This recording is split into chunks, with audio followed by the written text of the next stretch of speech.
Talk Daily with Andrew Hustler Paterson and Michael Remis.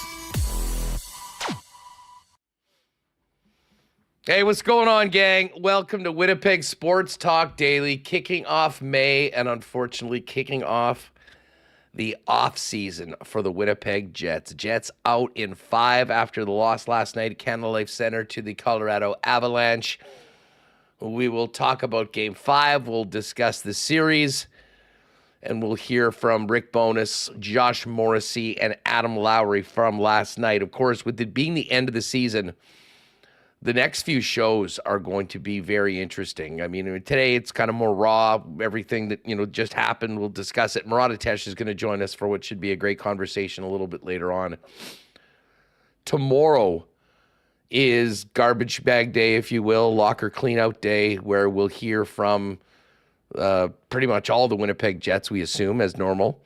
I imagine it'll sound quite a bit different than last year's, as you would expect with the season that the team had. But nevertheless, still a lot of disappointment around, that locker room in the organization after, having such a great regular season and just not being able to match the powerhouse Colorado Avalanche over the course of the first round of the playoffs. Friday will be when we hear from Rick Bowness, and Kevin Cheveldayoff.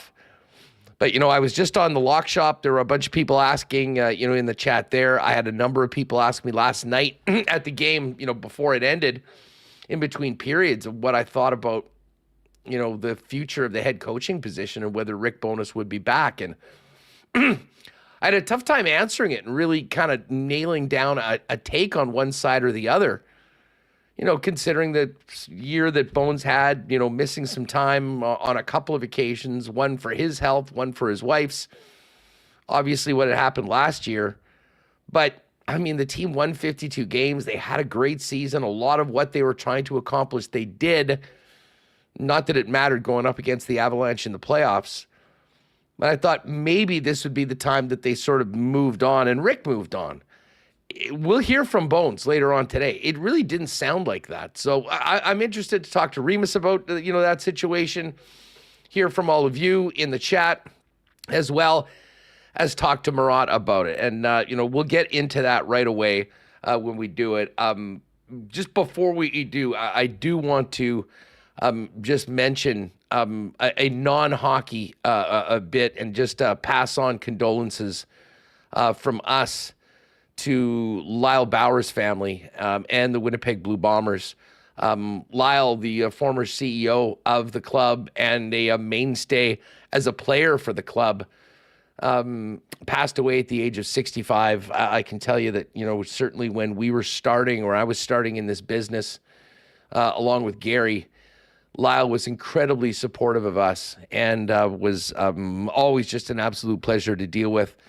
So some really tough news coming out of the CFL world today that's touching a lot of people here in Winnipeg. Listen, just before we bring in Michael Remis, we got to welcome aboard some new sponsors. Well, welcome back the Winnipeg Goldeyes. And as much as it sucks that the Jets are out, it's nice outside. The fish are back. We're gonna have Logan Watkins on the show tomorrow to talk about the squad that he's put together. And we cannot wait to get down to the ballpark later on this year. Assiniboia Downs as well, opening up later on this month. And Kirk Contois will pop on Friday to get us ready for the Kentucky Derby. And the gang at the Beer Can. Speaking of spring, Beer Can going to be getting going. And the Beer Can, the folks at Hoagie Boys and Cosmos Space Cantina, they'll be doing the food there, as well as at Next Door down at 116 Sherbrooke. So I want to thank and welcome them as well as Consolidated Supply, Manitoba Battery, Modern Man Barbershop, Canadian Club and Little Brown Jug, Wallace & Wallace, F Apparel, Aikens Lake Wilderness Lodge, Princess Auto, Royal Sports, Boston Pizza, and, of course, Breezy Bend Golf and Country Club. And we will get to, we've got a lot of fodder for the Why Not question of the day for Not Auto Corp at Waverly and McGillivray. Remo, get in here. That is all she wrote for 2023-2024. still kind of raw. It's amazing that it ended, after such a great season, that it ended as quickly as it did in the playoffs. And that is a familiar refrain that we've had on this program in past years. Say this, the one thing that this team could not do was bow out meekly as they'd done in the past. And, while the numbers will say, the Avalanche won 4-1, which is the exact same score as the Vegas Golden Knights took the Jets out last year. I will say last night, they certainly did not go down without a fight.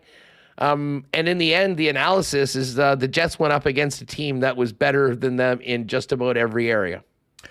Yeah, and Mike Kelly putting out some great stats, just measuring how much better they were. Here, let me put up this graphic. And as far as the series goes, we spent all this season trying to come back from the pushback game last year, and they had a great regular season. It was incredible. Second in the West, what tied franchise record for wins. But in the end, it kind of feels like you're back where you started, winning the first playoff game and then losing 4 straight. But as far as this series goes, we did see some pushback. They had a solid performance, and you almost wonder what the series would have been like if you saw the Jets team last night. But again, they couldn't put it together for 3 periods. They looked good for 2, and the Avalanche pulled away, and it just seemed the whole series. It was like that. Here's some numbers from Mike Kelly. He has ozone possession similar, 33.07 for the Jets to 32.20, but the difference really slot shots, Avalanche 89, Jets 65, rush chances where the Avalanche had, you saw their speed, 42-24, expected goals, Avalanche 22.6 to the Jets 11.1, and actual goals 28 for the Avs, 15, and the Avs, putting up 28 goals in 5 games against the Jennings Trophy winning team. Certainly incredible. Their speed, their forecheck, it was too much for the Jets, and special teams as well over the 5 games. And they looked like a juggernaut, and we'll see how they do in the next round against Dallas or Vegas. Let's just focus on Game 5 last night, kind of before we get into, the series overall. Before we even get to the game, I have to give an incredible amount of credit to the fans that showed up last night. After Sunday and the 2 games in Denver, I was really wondering what it was going to be like at the arena, whether, the air had been completely taken out of the crowd and the whiteout. And, when you combine the playoff history of the Winnipeg Jets in recent years, whether they would have lost a lot of people. And, listen, it's always, you see some people on social media that are jumping off. But again, it's just a perfect example how social media, for the most part, is not really indicative of real life and the majority of the fan base. I was so impressed, Reem, last night, getting to the rink with the atmosphere around the building, outside in the street party. Shout out to everyone that was there cheering on the team. And the energy that the fans brought behind, the fans tried to will that hockey team back into the game a number of times last night. And, that Winnipeg whiteout, it never gets old. And, I think overall, over the course of the series, the fans of the Winnipeg Jets and the people that were there again last night, doing everything they could to, to support their team, it really did stand out. And, listen, I know we had that crazy first game, got the win, which was nice. Unfortunately, no more followed. But, when we look back at this series, we're going to be talking years down the road about getting a chance to see Cale Makar and Nathan McKinnon in their prime do their things. And I think we'll also be talking about just how bananas the crowd was. So, a big shout out to everyone there. I know you were at the game last night. I wasn't sure whether it would be as good as it was in the first couple games. And there was absolutely no quit in the fans, that's for sure.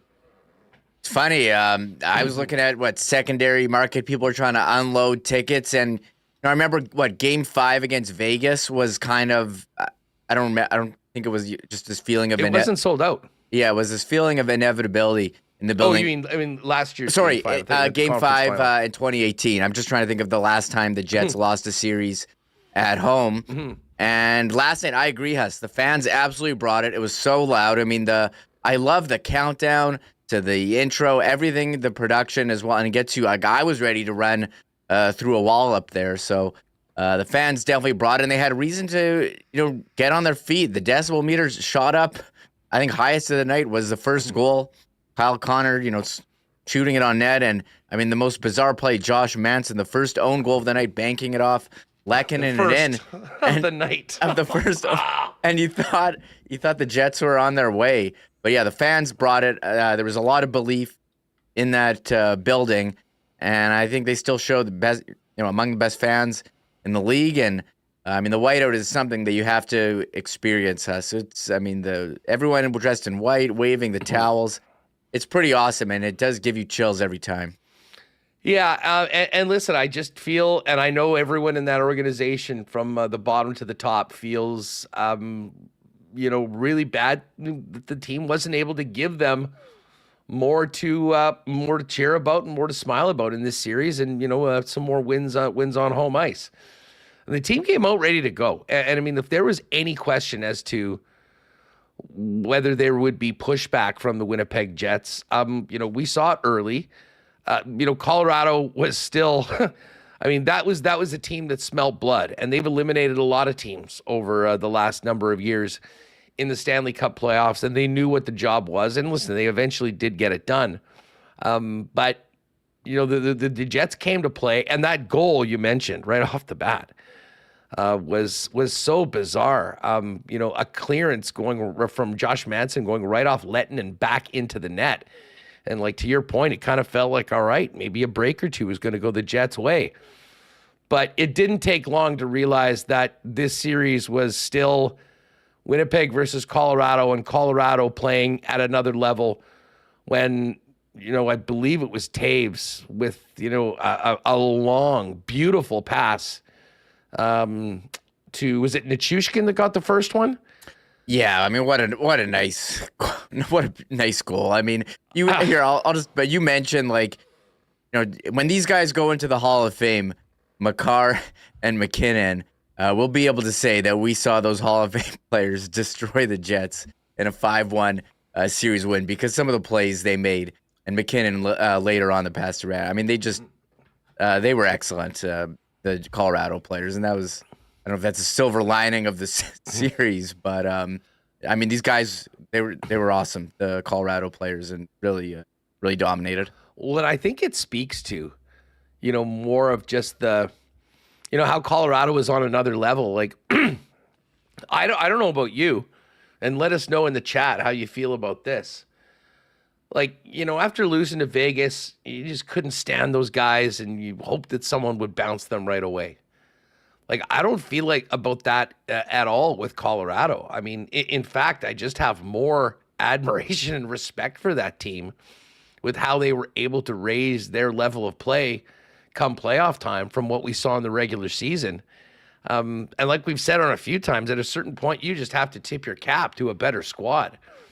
And they were exactly that. But, I mean, moving forward, I'll be honest, just as a hockey fan, I want to see more of this team. And if we I talked about this with Dusty in the lock shop today.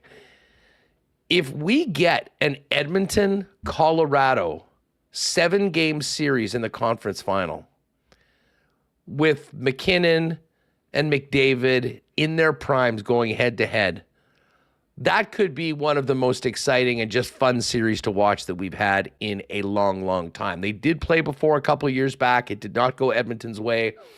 I think Edmonton's in a little bit better of a spot. And to be honest, I was thinking about that overtime game between the two. I believe it went to overtime on Saturday night a couple months ago, which for my money might have been the most entertaining game of the regular season. So I'm usually when you get knocked out by a team, there's tons of bad blood and ill will. There really isn't a lot of that in this series. And who knows, maybe the fact that was sort of missing for the most part was part of the reason why, the Jets are getting ready to make tea times right now. But do you feel the same sort of difference than maybe some of the other series the Jets have had as far as, what you feel about the team that knocked them out? I mean, they were incredible. They were on another level, and Josh Morrissey talked after about getting to that level. And Jason Bruff of Sportsnet in Vancouver put out this chart from Natural Stat Trick, on shots per game per 60 minutes. I believe this is at 5-on-5. The Avalanche were able to generate 38.1 shots per 60. That is far and away above second place team LA in shots on goal for. I mean, the Avalanche, they were getting 40 shots a game. They just overmatched the Jets over and over. And every time you thought the Jets had them and were playing tight, they would just find another way to pull away again and again. Their top players made top plays, like Makar's rush or McKinnon, multiple times. But not even that. It was their depth, which we talked about before the series, saying, the Jets have advantage. Casey Middlestad had a couple big early games. Arturi Lehkonen was monster in front of the net. And I thought Ross Gold and Miles Wood chipped in as well. And, yesterday they had a very nice fourth-line goal from Yakov Trenin going hard to the net. So this is a really good team. And I think, there certainly wasn't a lot of that bad blood that you do see. Like, there wasn't a player like, I hate that player. Like, I remember watching, being a fan of the Canucks, and they go against the Wild. Like, I hate Willie Mitchell or someone, or there was a guy, but there wasn't really a villain for Jets fan. There wasn't that, after the whistle, back and forth. Trav, you saw it a little bit yesterday, but you didn't see that throughout the series. No, you're right. It was, I mean, those numbers that you just put up, I mean, Colorado didn't just do that. They did that to a team that won the Jennings Trophy, that had the best goals against. Their bread and butter was defensive hockey. And, Colorado just exerted their will on Winnipeg. And, last night, in a lot of ways, was sort of a microcosm of that, Reem. Connor gets the goal to the kind of the fluke own goal. Jets get a 1-0 lead, tons of energy in the building. And, like 2 minutes later, Nichushkin is smashing that puck in past Connor Hellebuck on a wicked one-timer from Taves. And then it was, okay, hang in there. Try and keep this game close. I don't know how any other way to say this. Neil Pionk's had a lot of really tough moments, but he had an absolute nightmare of a second period that is going to be tough to live with probably for the better part of the offseason. In such a tight game, you cannot allow yourself to get absolutely burned, outworked, lose a battle, and scored on by, a guy on the fourth line. And that's exactly what Trenin did.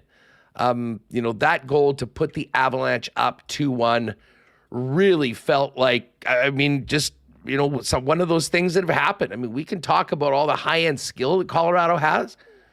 The Jets weren't winning enough battles. They were the second fastest team to the puck on almost every occasion. And then when you've got, fourth line guys that are out muscling your top four defensemen and scoring from point blank range, that sort of stuff is really tough to overcome. Now the Jets power play clicked after that. You got Josh Morrissey scoring. It's 2-2. Things are feeling good again. The Jets are really working hard trying to stay in this series. And then, the own goal from Pionk in, I don't even know what to say about that, Reem, but it kind of speaks to what's happened to Pionk's game over the last couple of years. The guy works hard. He's well-liked by his teammates. He's out there a lot and does have some tough matchups, which, granted, that's what playing in the NHL is like. But at times when things are not going well, it seems like Pionk is an accident waiting to happen, and that was a spectacular accident that really put the Jets behind the 8 ball going into the third. Yeah, tough game for Pionk. A lot of people have questions about the officiating. It seems like there were a lot of opportunities to call a penalty in the first period, and you wonder what was the first penalty of the game going to be, and it was Pionk with the cross-check in front of the net. You mentioned burned by Trenin on the goal, and then, Arturi Lehkonen goes to shoot it, and it's deflected, I think, off Scheifele's stick. Pionk has a stick on the ice and just a backdoor tap in on Connor Hellebuyck, and that was a tough break. Shout out to the Jets power play though. Josh Morrissey, I mean, 15 seconds in, shoots it on net. Velarde in front. They tie it up. But yes, it was only a couple of minutes later. And the second, I don't know. We were talking with Ted Wyman. Like, is there a stat on how many own goals that you've seen in a elimination playoff game? Because, I mean, just a couple bizarre ones. Josh Manson pulling a Marc-Andre Fleury and just ripping it off Lehkonen and in. And then Pionk with a beautiful tap in. Had a stick on the ice, directed into the net. I'm not sure what he's trying to do. Stop it or what, but I mean, it was not a good game for him. That was the guy who has, that Twitter account, Hockey Images, that precede unfortunate events. Took a screenshot of the headline of him saying we need to be better defensively on the off day, and he just had a real rough one yesterday. Well, and listen, again, we're not going to get into the officiating or anything like that. That was not even close to, the reason that the Jets, that's not it. However, I will say this. There were a couple of occasions in the game last night, including one where it was pretty clear that Nikolai Ehlers was getting his stick held and he expected to get a penalty. And then very shortly after that, the puck was back in the net. You have to be able to play through these things. It seemed like the Jets got a little rattled when they didn't get a couple calls. And listen, if you get rattled or you get off of doing exactly what you're supposed to do, every single guy on the ice, Colorado is going to expose you, and that is what happened.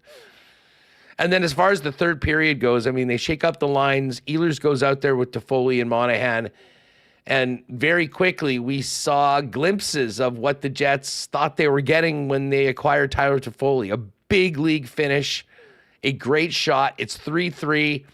Everything's feeling good again. And you knew it was going to happen at some point, Reem. Mikko Rantanen finally showed up for the series. And listen, Rantanen was in concussion protocol. He had missed time at the end of the season. It was pretty clear that he was not even close to 100%, I thought, earlier on. But then we saw why Rantanen has been one of the most elite goal scorers and players in the National Hockey League in recent years. Perfect deflection to get the team up by one.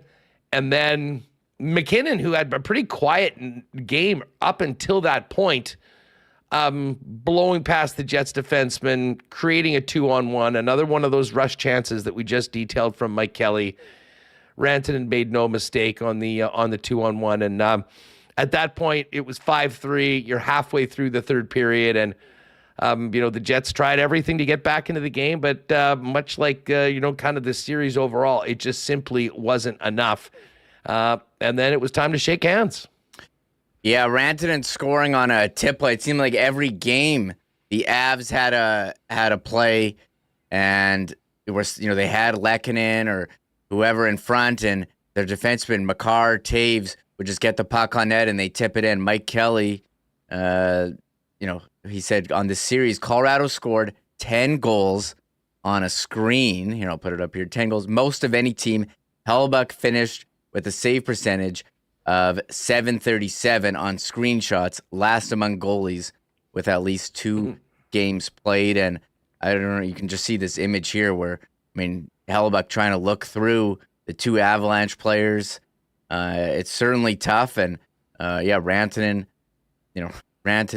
just getting in front and tipping it. It's either Lehkonen, Kushkin, whoever, and it's just certainly tough for him to see those. And on the other one, McKinnon just blew by DeMello. Look at that speed and just backdoor tapping for the 5th one, and it was done at that point with 12 minutes left in the third period. DeMello is another guy. He had a great season. We talked about, whatever, plus 45, playing with Josh Morrissey throughout it. I thought he had a really, really rough series. And listen, he had a lot of help, or he had a lot of company, I should say, in that. But, you do wonder, and you look at what those guys are throwing over the boards. Is like Morrissey's elite. Morrissey's going to help you win games. I thought Morrissey was one of the best Jets in the entire series. I do wonder, and this is part of the bigger discussions when they're talking about who's coming back, how you reshape that blue line. Dylan DeMello absolutely can play in the National Hockey League. Can he play on a top pairing of a team that can go far in the playoffs? That I'm not sure, and I don't know. Maybe that's unfair right after the loss. But hey, it was. They didn't go down without a fight. There was no talks about pushback or anything like that after the game. They brought it, but it wasn't enough. And much like our conversations after games 3 and 4 in Denver, which the Avalanche were just in another stratosphere than the Jets, when it came down to it, everything they did more effectively. They did with more speed. They did with more tenacity, I would say, particularly when we talk about battles. And a lot of the things that the Jets had done so well throughout the 82 games, they just weren't able to get it done against a team that is absolutely a Stanley Cup contender. And they're going to be loving this now, sitting back for a few days, getting ready for round number 2. Without a lot of wear and tear, watching the Dallas Stars and Vegas Golden Knights beat the hell out of each other for at least 6 games and potentially 7. By the way, just a quick note on that. Aiden Hill getting the start tonight over Logan Thompson.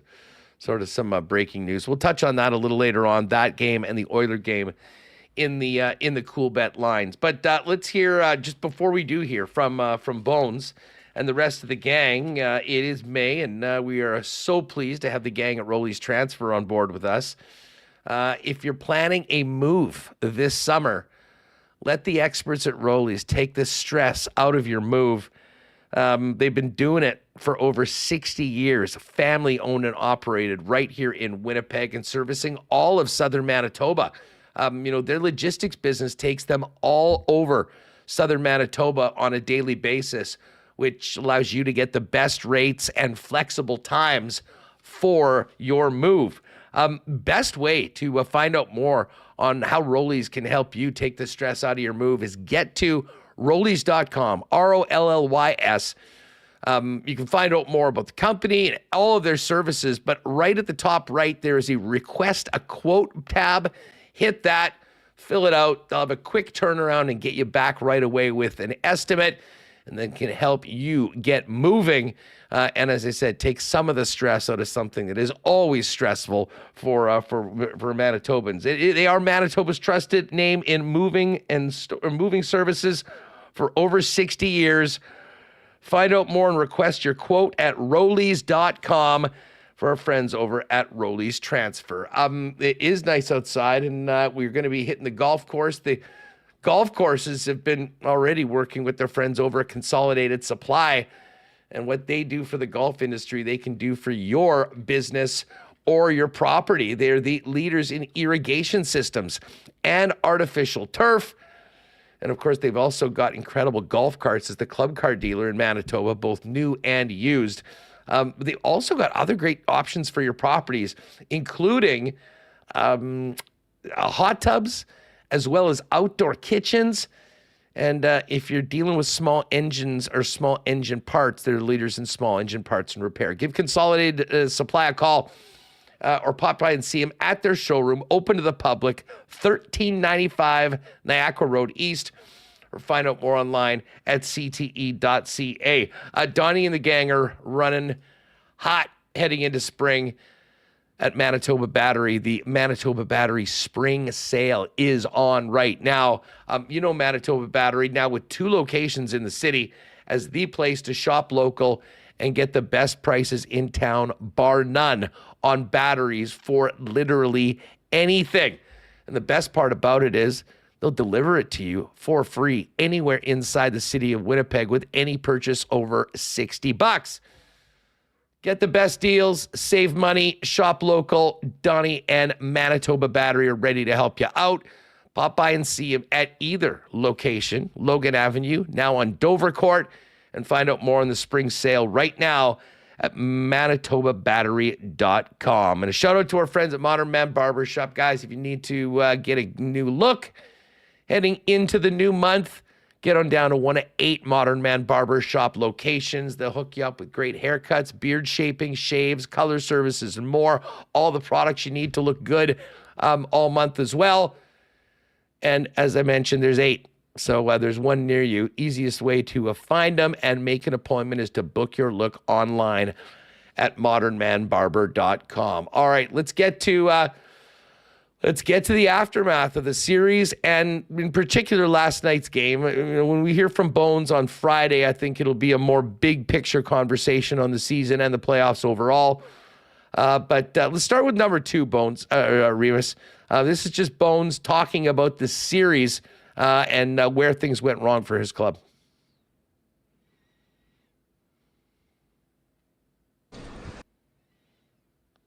In the 2 years, that's by far the best playoff game we've played. It didn't go our way tonight. A couple of goals went in off of us. We had some chances we didn't score. Where was that in the first 4 games? That's a question we're going to have to answer ourselves over the course of the summer. But we're way ahead of where we were at this point last year when we lost. Way ahead.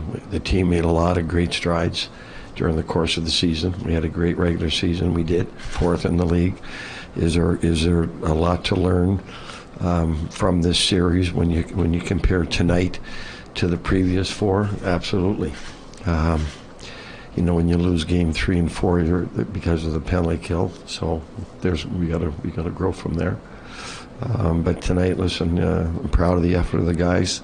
They fought right till the end. It just didn't go our way tonight, but there's growth. We had a great regular season, and again, learn from tonight. Yeah, we have a very different tone from what we were hearing from Bones a year ago after Game 5 in Vegas. And, while he's been here, I would say he's probably onto it. Now, the bar wasn't particularly high considering the team had, won a game. And listen, I still think the first game against Vegas last season, I think was the best game that they'd played. But, they certainly came to work. They weren't going to go down without a fight. And it was a very different tone than a guy last year that was asking where the pushback was in the Winnipeg Jets. There's no moral victories. There's growth. You got to grow. And we took a lot of strides as a group this year. We grew a lot, and we did. That's why we were 110 points and led the league in goals against. Now, is there still room for growth? Absolutely. It's obvious when you compare tonight to the previous 4 that, okay, this is what the playoffs are. Now, why it took to the 5th game to get there, we'll have to answer those questions, but we will, and we'll grow from it. We grew a lot over this because you compare this team to last year, there's very little comparison. This team is much better, much tighter, and we made a lot of huge strides. We did. It didn't show itself for the first 4 games. I know that. I get that. So that's something we all have to live with. That's something we have to answer to. But again, it's growth, and we'll take it from there. Yeah, and again, we'll, I think, hear much more from Bones and Chevy, on Friday. Looking back at this season and the series as well, being a little less fresh, 15 minutes after shaking hands with your opponents and wishing them luck on the way moving forward. But there was, listen, overall, certainly a lot of growth. It didn't really show itself for the most part of this series, and that's probably the toughest thing for Jets players, coaching staff, and their fans. We didn't see the best of the Winnipeg Jets in this series, and the closest we got to it was last night, and again, still not enough to beat an incredible Avalanche team. But the biggest question, and we went through those numbers, and listen, first things first, you got to credit the opponent, and the Avalanche did a lot that I think any team would have had a tough time handling, but this was the best defensive team in the National Hockey League this season. Bones was asked why they couldn't find that defensive game from the regular season in this series against Colorado. First of all, give them a lot of credit, man. They played great. There was no comparison to what we saw in the regular. Their intensity and their speed went way up in the playoffs from what we saw, and we knew that. So that was the biggest difference during the regular season to this right now, is their pace and their intensity at which they played with. They won a Stanley Cup, and it showed itself this series. It did. They raised their battle level more than anything. They raised their battle level. The races, battles, the playoffs. That's when it's going to come down to. Who's willing to go to the net harder, and who's willing to take a hit to make a play. Who's willing to win battles in the corners and the boards. That's what it comes down to. Then the other things take into place. But that's the best they've played. And give them credit for that. And listen, that is going to be. I mean, that's why those games were so tough to watch, because, I mean, Rick basically laid it out. I mean, come playoff time, everything gets ramped up. They just really weren't able to do that. Colorado did, and they were faster to pucks. They executed more quickly. And when it came down to just winning battles, they won far more than their fair share of that. And if you're not able to compete at that level against a team that's as talented as Colorado, it ain't happening. Here's what Bones thought about the difference in the series overall. It's the intensity. It is. It really is. The playoff intensity goes way up, and you can talk about it all you want.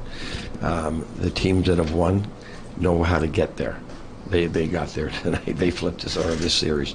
They flipped a switch. I watched their last game against Vegas, and after we had beaten them 7-0, and they took their game way up against Vegas. So I saw there's a different team. That was during the regular season.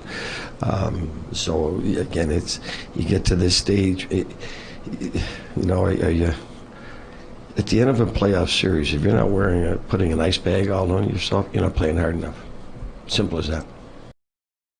You know, that quote was an interesting one, Reem, in that, he talked about that level of intensity, and I certainly agree with you. I mean, the Avalanche were supremely focused, even to the point of last night. I don't know if you caught that picture that Dave Manuk had sent, but, the Avalanche up 2-0, there's a timeout, and the entire Avalanche team is crowded around the head coach, focused in, and, some of the Jets guys are skating around. There wasn't as much happening on that, but that is a big part of the identity of a team. And I think we heard a little bit from Rick Bowness directly and indirectly of areas that certainly come playoff time, the Jets just were far, far subpar to their opponent.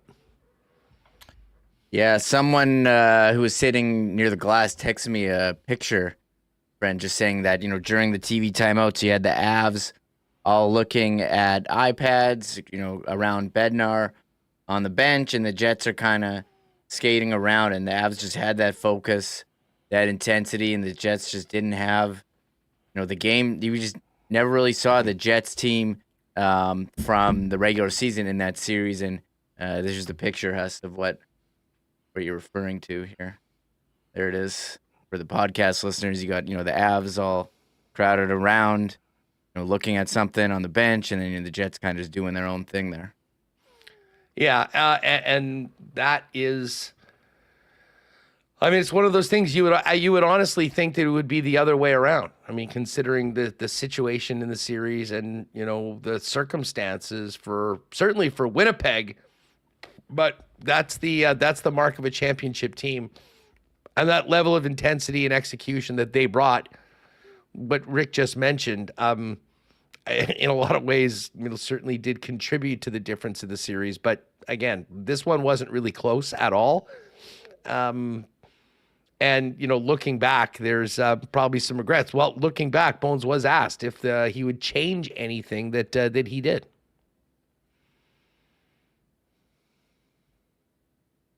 Yeah, for sure. We lost. We didn't win. So hindsight's 20/20. That's the one thing about it. But you do learn. Okay, you have to look back. Okay, that didn't work. That was a mistake. You have to be honest with yourself, which we will be very honest with ourselves as a staff about what we did right and what we did wrong and what we have to do better. We will be very, very honest about that. We always are. Yeah, and I think probably that will be happening over the course of the next couple days, and we'll be interested to hear how similar the tone of Bones is on Friday after sleeping on this for a little bit and obviously meeting with the coaches and Kevin Cheveldayoff. Listen, moving forward, how can the Jets learn from this and take their game to the next level, and what needs to be done to make that happen? You go into next season and you bring this up. Like last year, we went into camp and we brought up how we looked at the end of the year.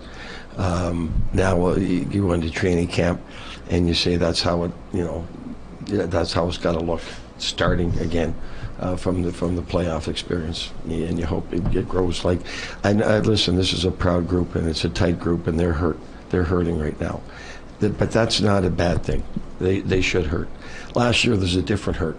We didn't battle. Right? Tonight we battled. So there's a different hurt, but you still have to learn that you still have to take that game to another level. You do. Playoffs are a whole different animal, man. And if you can't raise your game to that intensity, you don't win the Stanley Cup. You know how hard it is to get there? I've been there 4 times. You know how hard it is to get there? It's hard. And your players are beat up when you get there. So, some good stuff from Bones after the loss last night. Here, there's one final question you knew would come up. It'll be discussed more on Friday. Here's Bones on his future.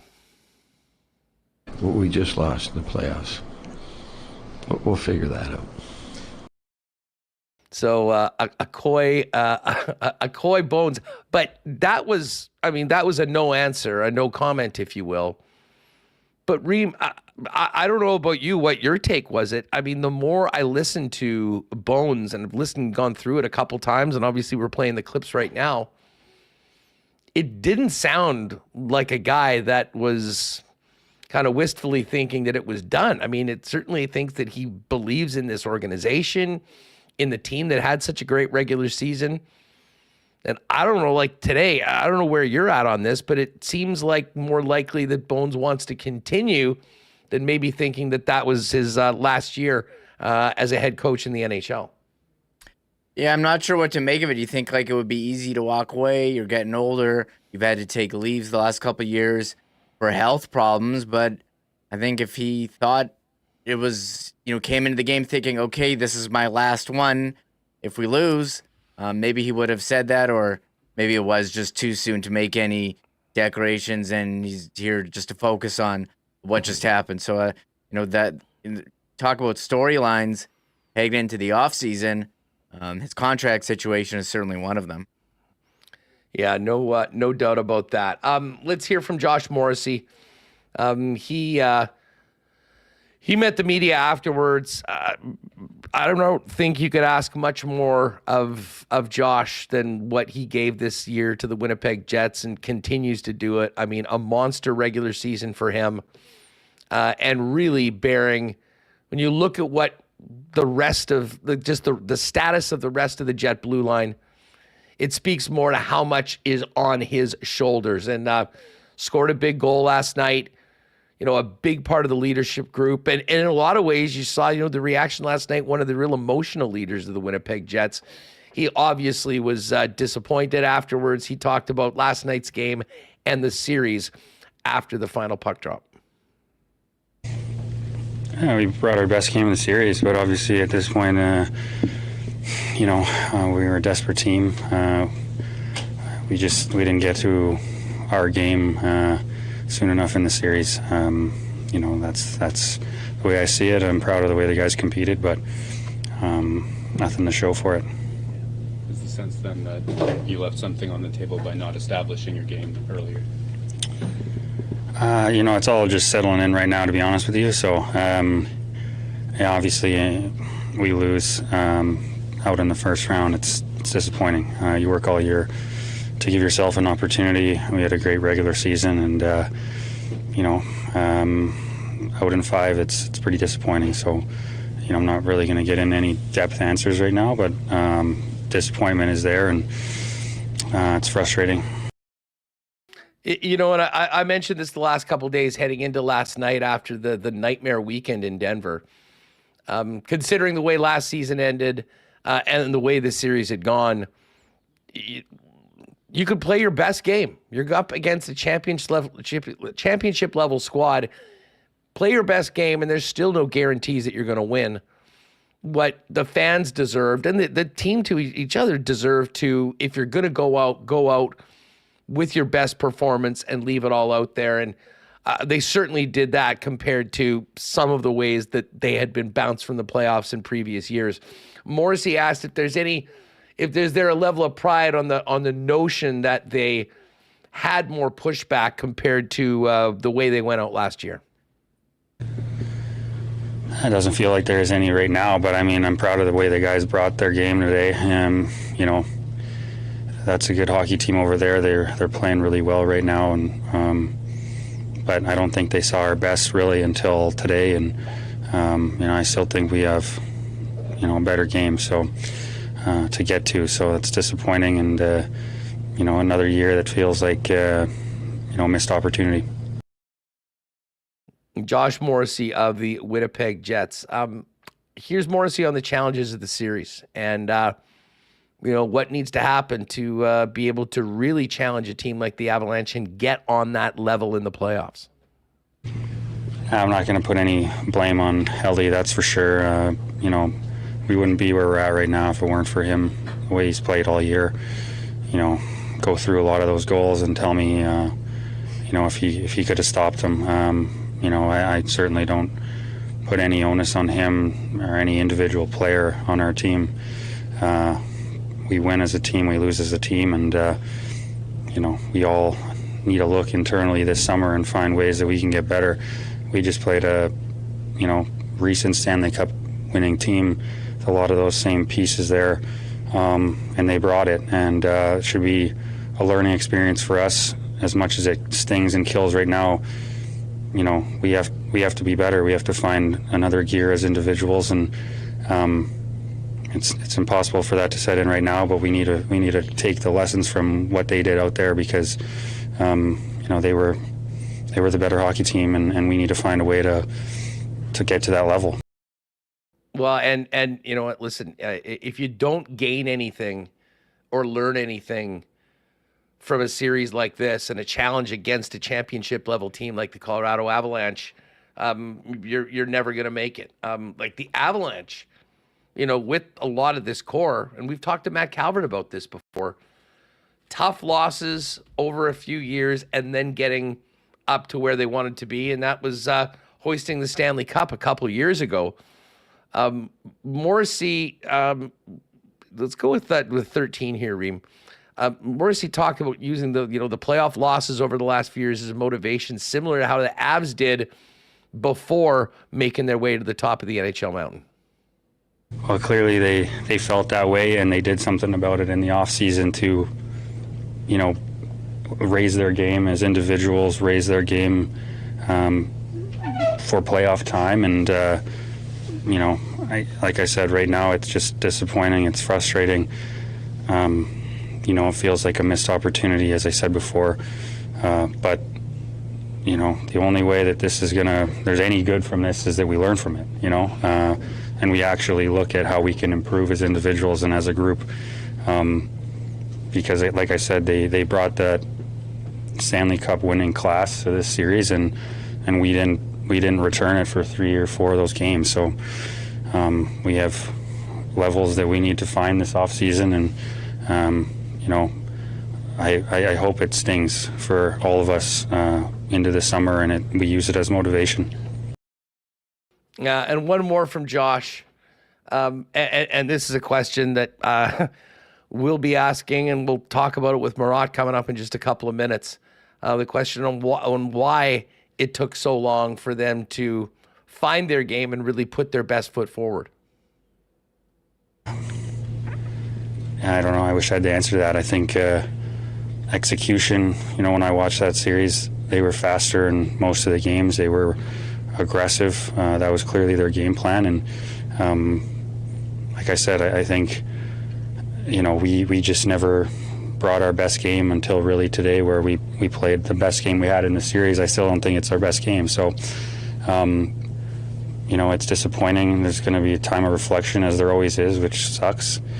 But we need to figure out a way to all get better this offseason, because we just saw what it looks like to play against a team that knows how to win. All right, there's Josh Morrissey. You know what? If we didn't have so much to talk about today with the end of the season, we might spend more time on that hat that Josh was wearing, because that has been a common refrain on this program. We wanted to have a little fun. That one is right out of Crazy Bins, with the tiny Jets logo slapped on it. At least we can laugh about something today. Let's hear from the captain, though. Listen, it was a great season for Adam as first-year captain of the Winnipeg Jets. Listen, the series started off great for him, but he and his line, did have some tough times and tough moments last night, with that really tough matchup against, the likes of McKinnon and Mikko Rantanen. Larry talked about not getting a result last night, but being much better in Game 5, although too little too late.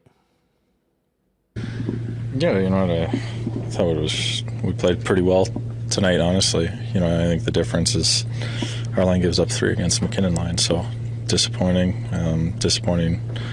way to end the year. And, I think everyone in this room is, really just upset with kind of, I think our level of play in this series. We knew, the Avs are a great rush team. They generate a lot of offense, and we believed we could slow them down, and just play to our strengths. And I think up until tonight we didn't do a good enough job kind of slowing them down, staying above them, and creating the turnovers. I thought our game looked a lot more like what we were used to seeing in the regular season tonight. But it's an unfortunate result. You put yourself in a hole down 3-1. It's tough to come back. All right, there's the captain. And listen, I'm not sure. And I sort of agree with Josh. Like, even though that was their best game of the series, it still wasn't the best of the Jets. Now, is that just because they were up against a team that was better than them in a number of areas and exerted their will on Winnipeg? I think there's some part of that. But again, you have to be at your best. I mean, you play in a division like this, these teams, what they're bringing. And, we've seen Colorado do this before and win in the Cup 2 years ago. So, could it have been a better series if they'd found their game sooner? Absolutely. Here's what Adam Lowry had to say about that.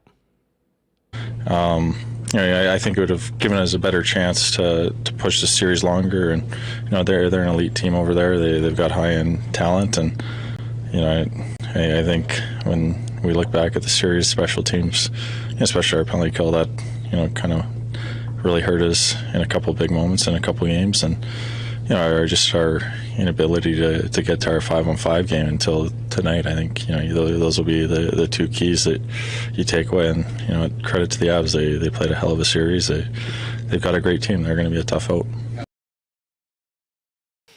All right, one more from the captain, and then we're going to bring in Murat of The Athletic. Here's Adam Lowry on if they felt they had enough to go on an extended run. Yeah.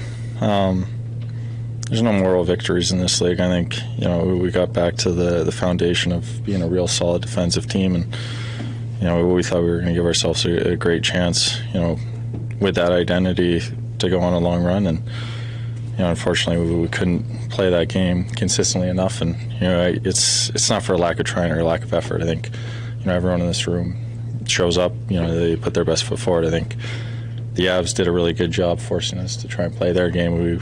We weren't able to kind of impose our will and impose our style. So it's definitely a disappointing result. I think with the pieces we added, we felt we could play with any team in this league, and with the goaltending we have. So it's going to be a long summer, a disappointing one. This one's going to sting for a while. We're not or the champions. We're here for the good ones. The ones who work hard and show up for others, not to get recognized, but because it's the right thing to do. We'd like to think that our good intentions show up in our beer. We keep working to perfect it, not because we want fame or fanfare, but because you deserve it. 1919, the good you deserve. All right. Hey, I have to thank our friends at Princess Auto for their great support of Winnipeg Sports Talk. Of course, the Jets as well, the Winnipeg Gold Eyes, who are back this month, as are the Winnipeg Blue Bombers, and we'll be doing it all this summer down at the south side of the city at Princess Auto Stadium as the, I believe, largest supporter in Blue Bomber history with that 10-year deal that was just made. Of course, Princess Auto is the place where you'll find the best deals on the most unique assortment of tools and equipment around. Everything you need to complete the projects on your list or start something new is at Princess Auto. You can pop by and see them on Panet Road, Portage Avenue West. You can shop online 24/7, 365 at princessauto.com. You know what time of the year it is, gang? The projects are getting going now that the snow is gone. And might be time for a call to Wallace & Wallace, Winnipeg's fencing and overhead door specialist, serving our community since 1946. If you need the security and protection of a new fence, or if winter did a number on your old one, give them a call. It got it all: vinyl, ornamental, welded wire, chain link, or wood fences. And hey, if it's time to replace your garage door, they've also got Winnipeg's largest selection of overhead garage doors. Give them a call, 452-2700. The Wallace & Wallace team will arrange a time to come out and give you a free estimate. You can also visit them online at wallacefences.com or pop down to their showroom on Lawson Crescent off of Kenniston. And while you're thinking about summer, because we have to now, hockey season is over in Winnipeg, you might need to get down and upgrade that menswear at F Apparel. Folks, if you need to get ready for wedding season and whatnot, get down to F, the #1 spot for custom men's clothing in town. Custom suits beginning at $400, along with chinos, golf pants, custom shirts, both tucked and untucked styles, and the best selection of menswear accessories in town. 15% discount for wedding parties. If you're in a wedding or having one, talk to the guys at F about that. And a great promo right now for high school grads needing a new suit. F Apparel, 190 Smith Street downtown. Find out more online or make an appointment at F, that's EPHapparel.com. And hey, cheers to our friends at Canadian Club. We were hoping to have a victory CC after more than just game one. It didn't happen.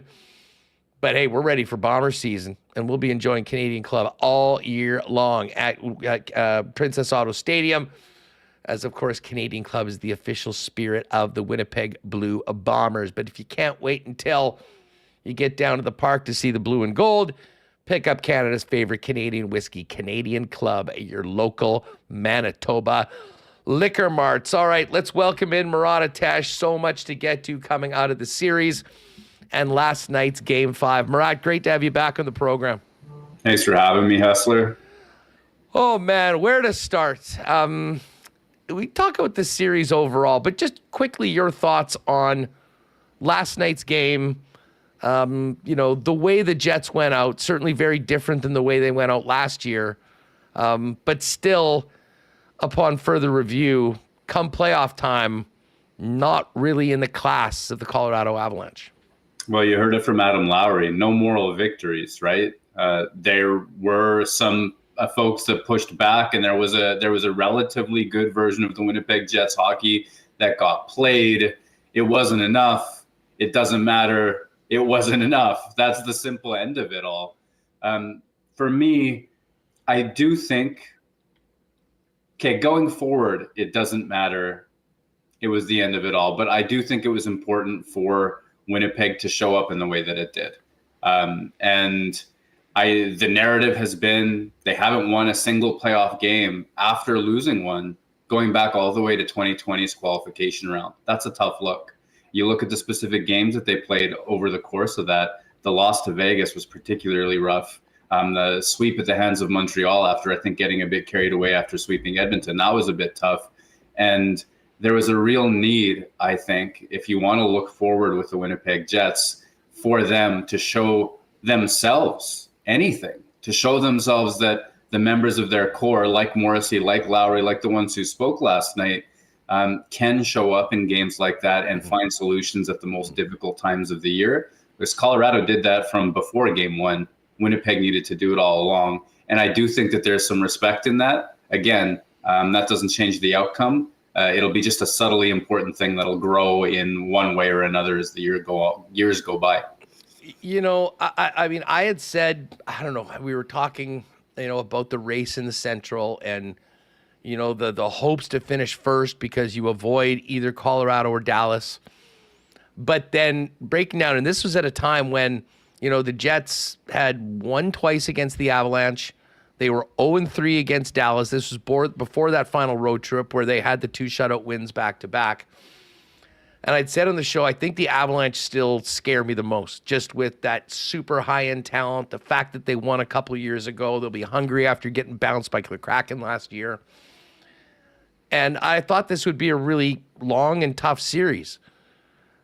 I did not see the Jets being just, I mean, on that, I mean, so far away from the Avalanche. I mean, when you look at this series, like, I don't think there's any area really that the Winnipeg was better.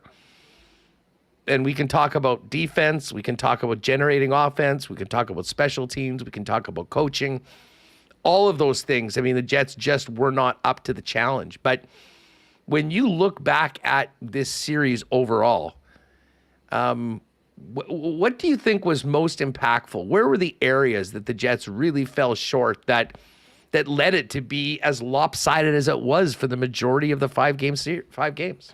Winnipeg couldn't get out of its own zone. That, for me, is where the Avalanche series dominance completely begins and leads to everything that comes out of it. Yeah, we knew about their speed. We knew Avalanche superstar center Nathan MacKinnon was going to gain the blue line with ease. You read the Athletic series preview, it's right there. They find second waves of offense really effectively. This was not a brilliant read. It was the obvious thing that Colorado does. But their forecheck and the tweaks that they made to their forecheck from the regular season heading into the playoffs was the difference between Winnipeg making 2 breakout passes in a row and getting hemmed into their own zone for large stretches of most of the first several games of the series. They took away the puck carrier. They took away the puck carrier's outlets. They shot and recovered their own shots so often that it was regular for them to put together 3 and 4 shot series in a row. They were recovering all of their own dump-ins. And if you look at sort of the numerical story of what was so different between the Winnipeg Jets of the regular season and the Winnipeg Jets of the playoffs, it's in all the time they spent in their own zone, and it's in their almost complete inability to break the puck out. Stay there for long enough, the shots pile up, the scoring chances pile up, don't win the battle in front, don't get to the corner first, get to the corner first one time and have the outlets taken away. That's a long night in Winnipeg zone. I thought when they got to the other end of the ice, they were largely fine. There were players with ideas. They were pushing. There was a desire to make things happen. I think Winnipeg did have talented players. They were just so overwhelmed. They were so overwhelmed that they got buried in there. That's, for me, the story of it. Yeah, and listen, we're going to have to to spend some more time on the blue line overall and why that happened. You mentioned getting it into the ozone. I mean, the one thing that I'll say, and it was less lopsided yesterday than it was earlier in the series. But at the times, the Avalanche, like other good teams have done to the Jets, have kept them to the perimeter. It seemed like the Jets did not have a lot of time and particularly not a lot of space in the offensive zone, which was night and day to what was happening in the Jets' own zone. I mean, it seemed like the Avalanche were able to freewheel.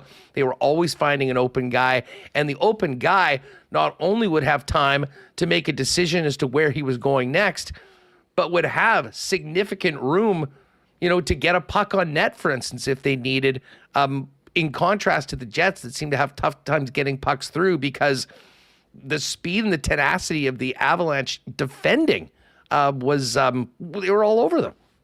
Yeah, and this is a situation where, and you'll have read at The Athletic, I've been fairly critical of Rick Bowness through this series, didn't like certain deployment decisions, didn't like the fact that it took his veterans, or that there was such frustration that his veterans were calling out a complete lack of adjustments.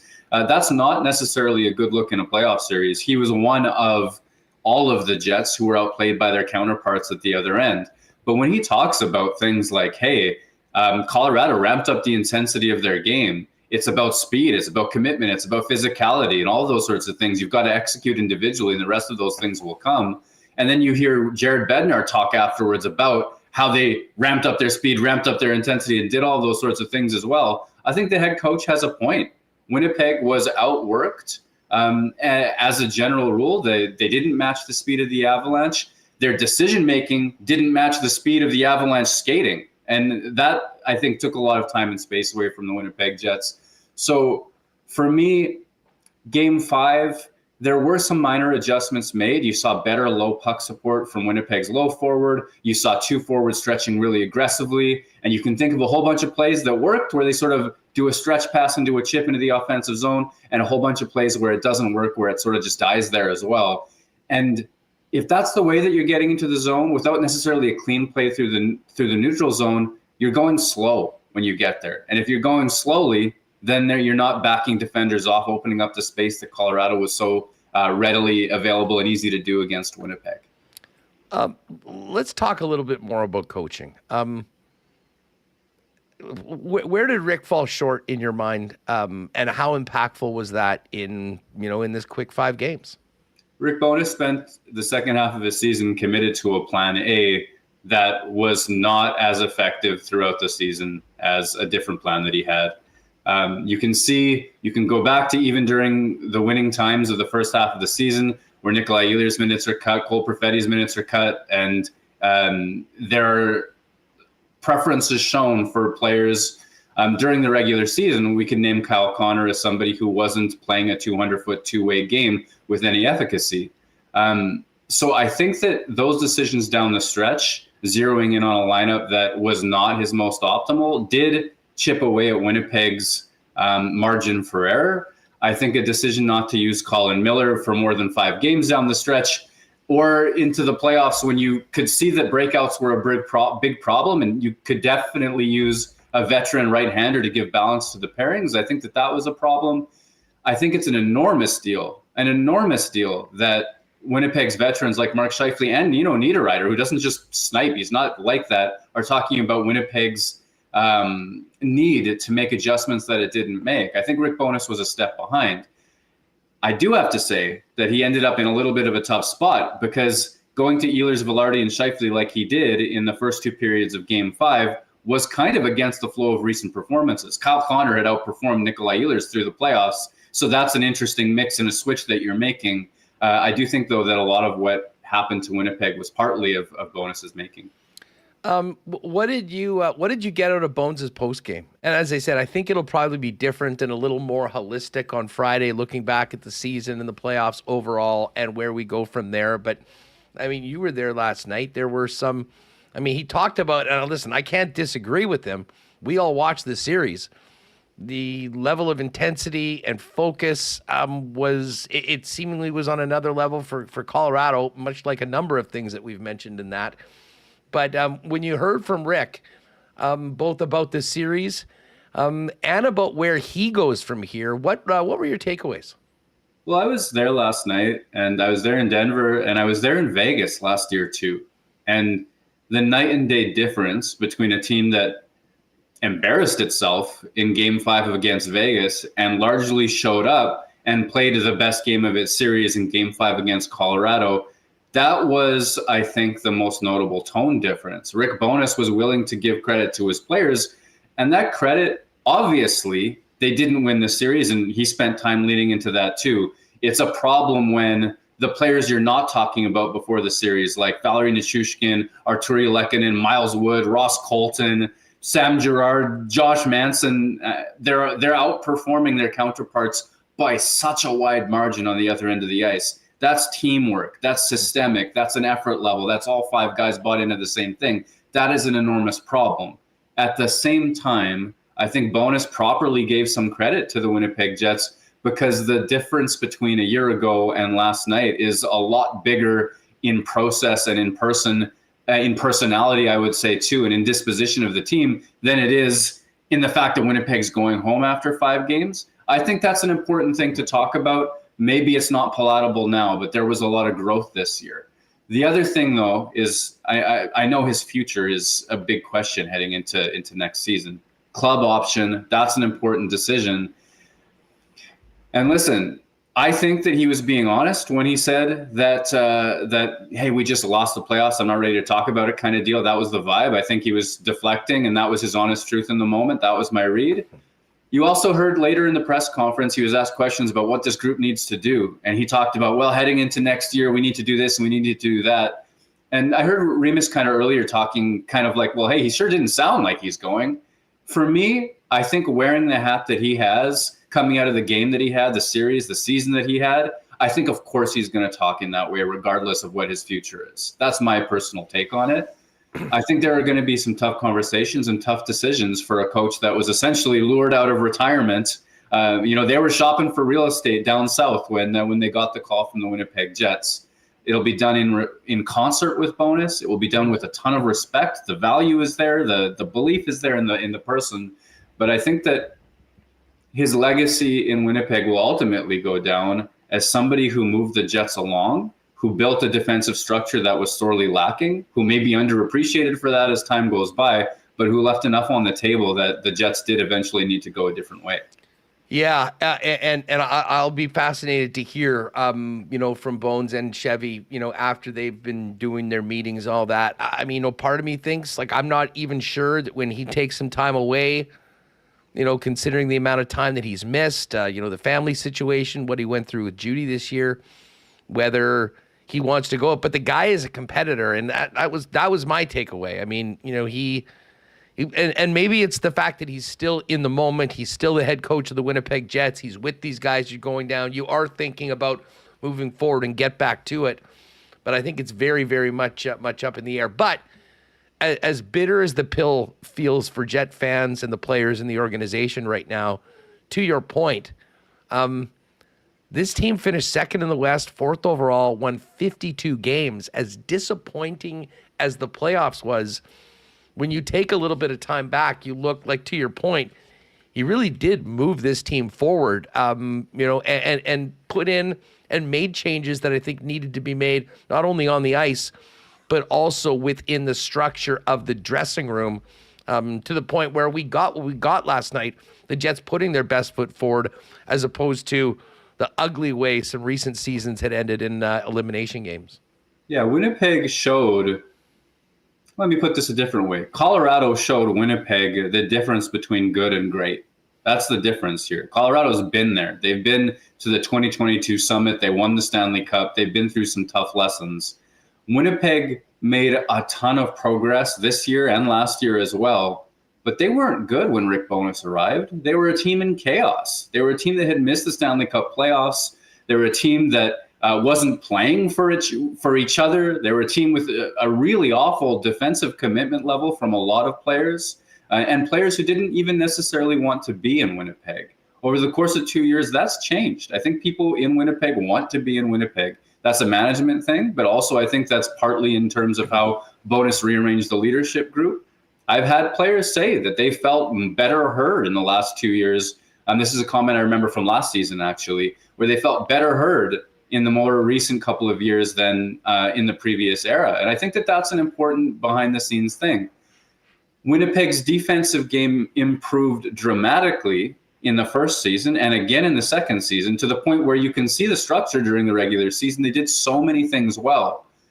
The problem with finally arriving at good is that Winnipeg is starting to take a clear-eyed look at itself. You heard it in Josh Morrissey's comments last night, the most of all.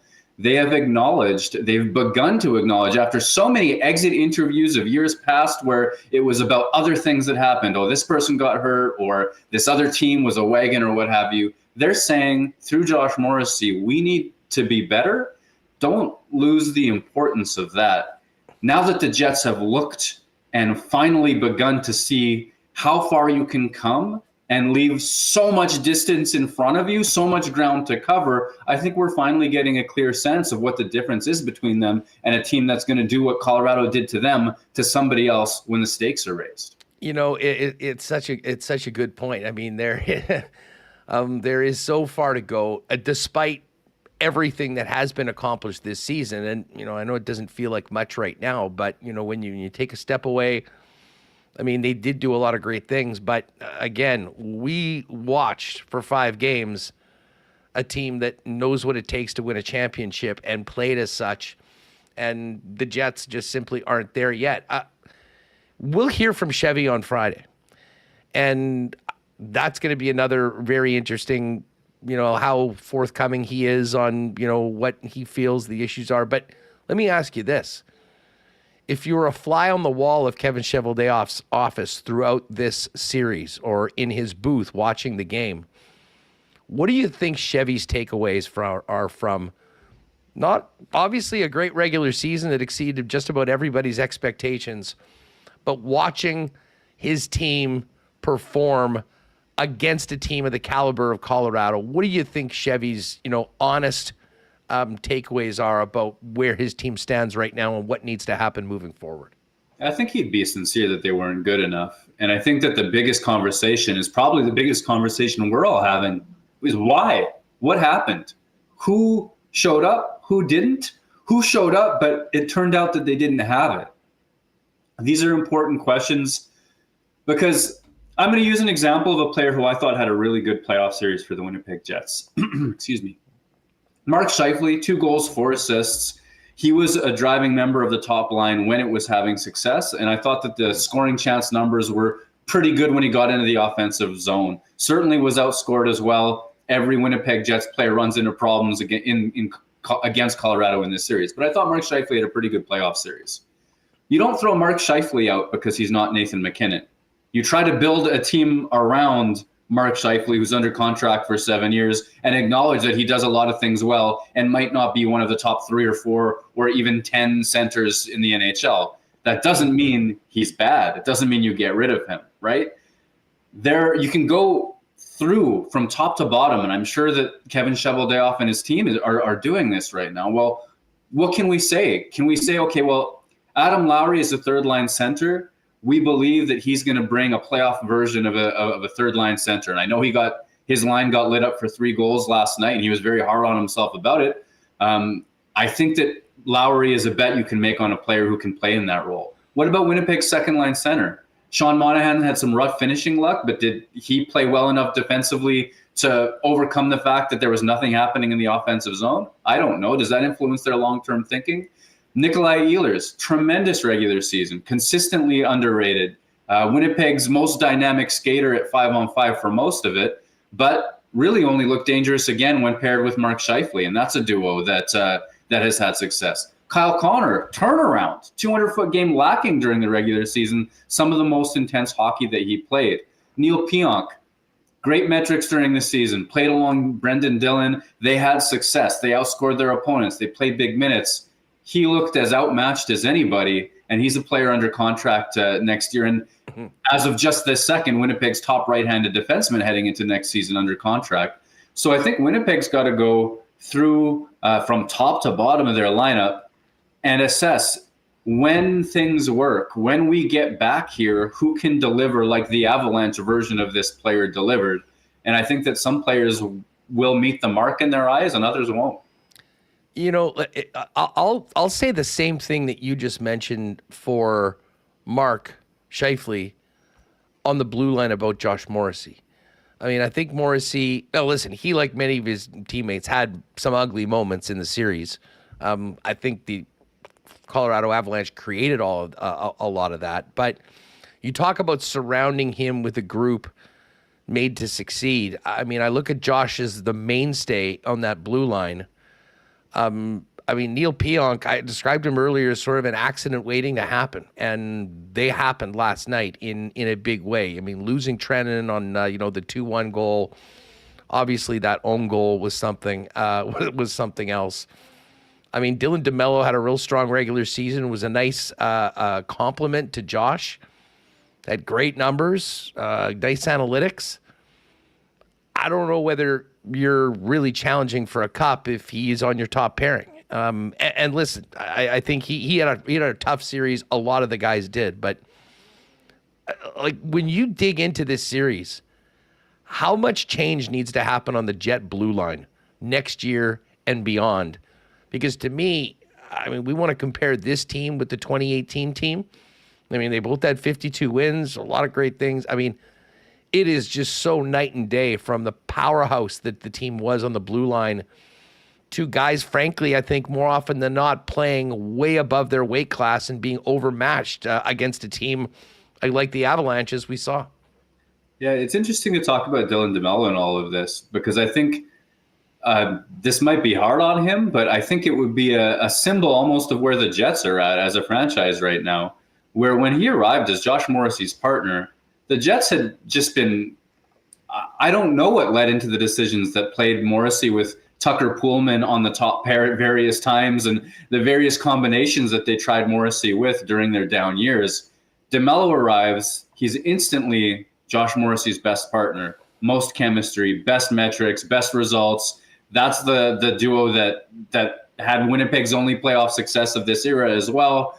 That's something that was an enormous step forward from what had come before it.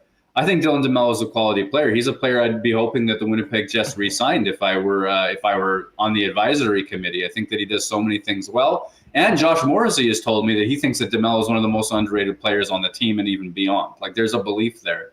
At the same time, I don't think you're wrong to say that if you had a superior version of Dylan DeMello on the right side playing with Josh Morrissey, you might get even better results. It's kind of like the Jets right now. They've come so far, but we've seen how far they need to go. Look beyond that, though, and you're not really talking about maybes. Like, I think Dylan DeMello might be able to have success on that top pair. I think we've seen enough from Neil Pionk in the last couple of years to now, like, thoroughly doubt his ability to play a top four role on a contending team when the chips are down. I liked his playoffs last year, but outside of that, there's a long stretch of regular season that he didn't have success in. He looked thoroughly outmatched this time as well.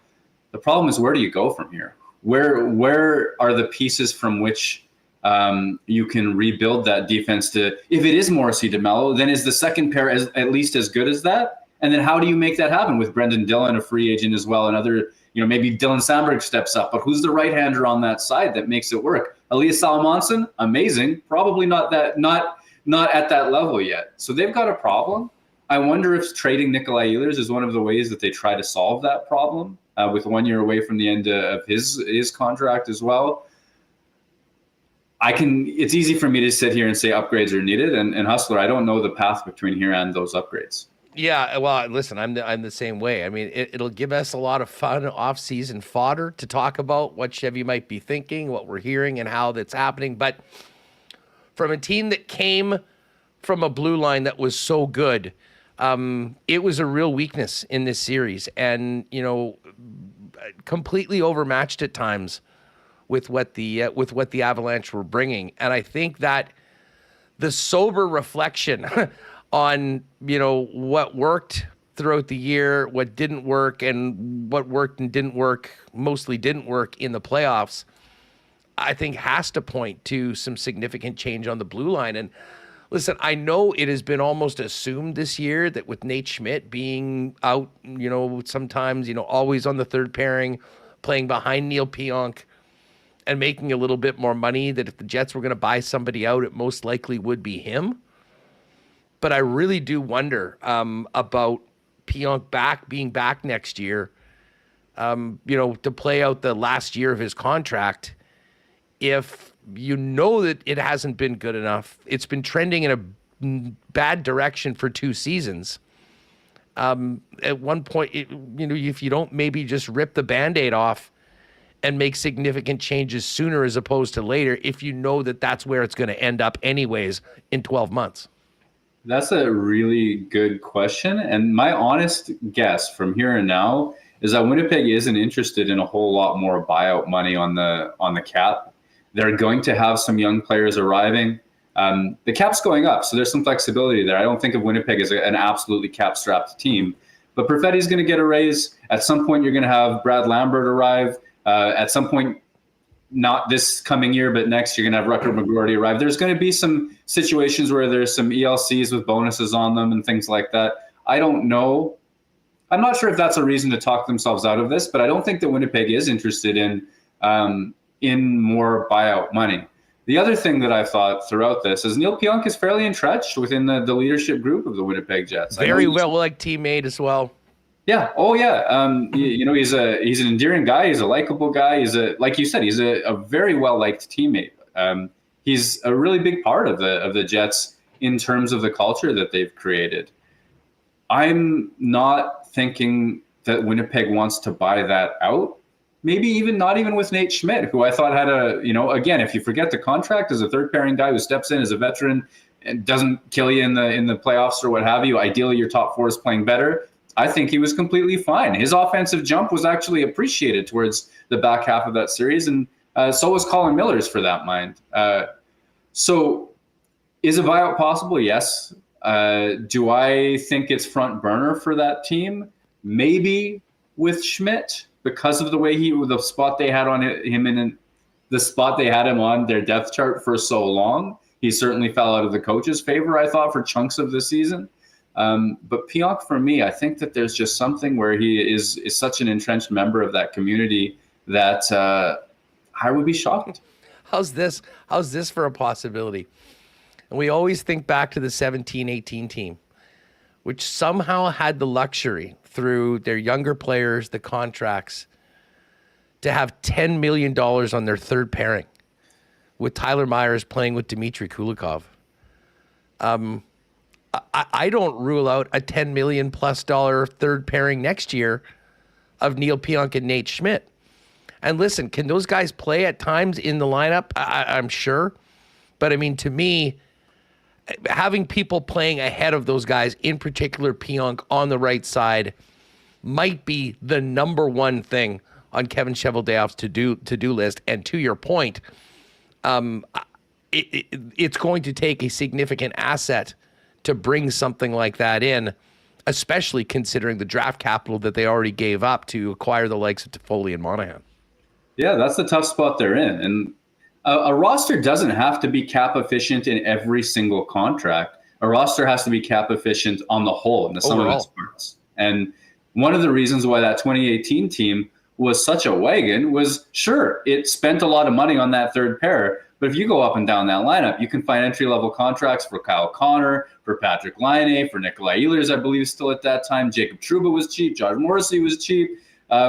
You can go up and down that line. Connor Hellebuck was a steal at that time as well. You can go up and down the lineup and find more than enough cap space saved in other contracts. And I think Winnipeg's actually in a realistically, in a good spot heading into next season. If Pionk and Schmidt are your least efficient contracts, which I think they are, they're not as bad as some teams get into. I think with the cap going up and with some of the longer-term contracts that Winnipeg has, certainly Scheifele and Hellebuck's raises kick in as well. That's a big deal. The Jets, if they find value elsewhere in the lineup, and that's a big if, can afford to run that third pair if it delivers results, which I actually think from a third pair it would. This brings me, though, to what happens with the youth movement. And this is something that I think Jets fans should rightfully be concerned about right now.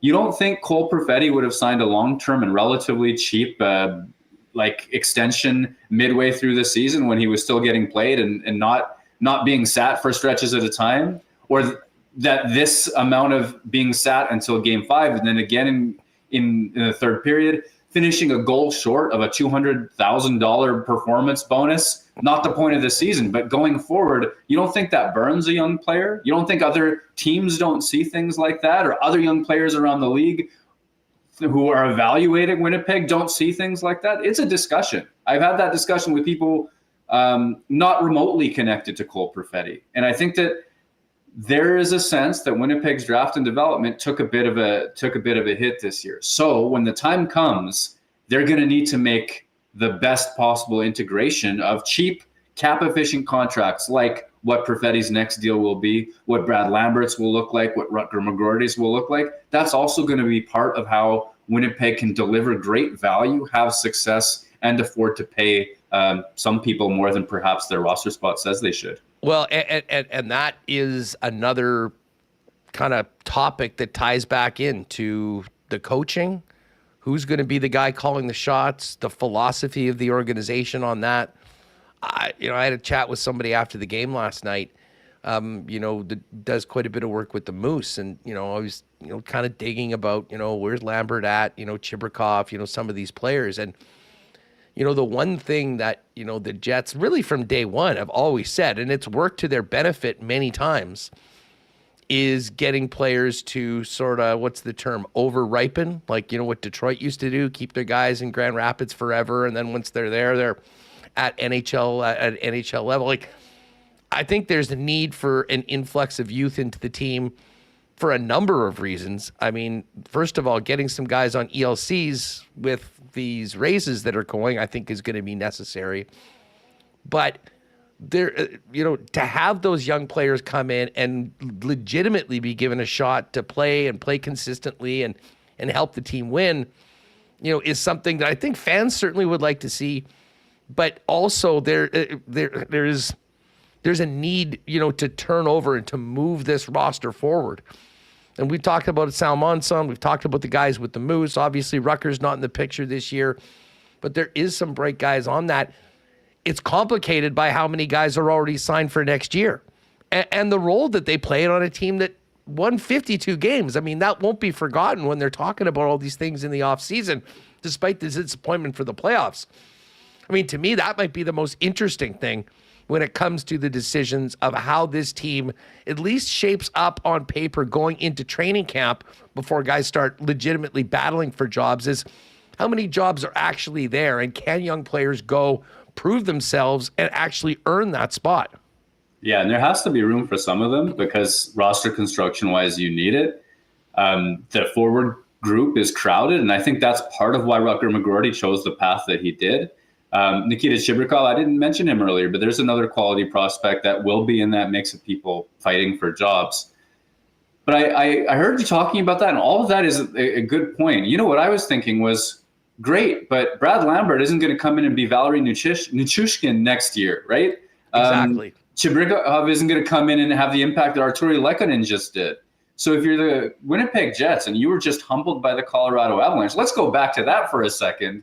If the lesson that you learn is, wait a second, at the top end of our lineup, we didn't have those heavy competitive people with puck skill, not just fridges skating up and down the ice, but players making smart plays, forechecking hard, moving quickly, working within that team game. Like the additions of Nichushkin back to that lineup, Lehkonen in that pickup that they made, enormous dividends for Colorado. And one of the reasons why the Avalanche tuned Winnipeg to the effect that they did was because their depth not only outplayed Winnipeg's depth, but controlled the game against Winnipeg's stars. That is an impressive thing. So how do you go from here to there?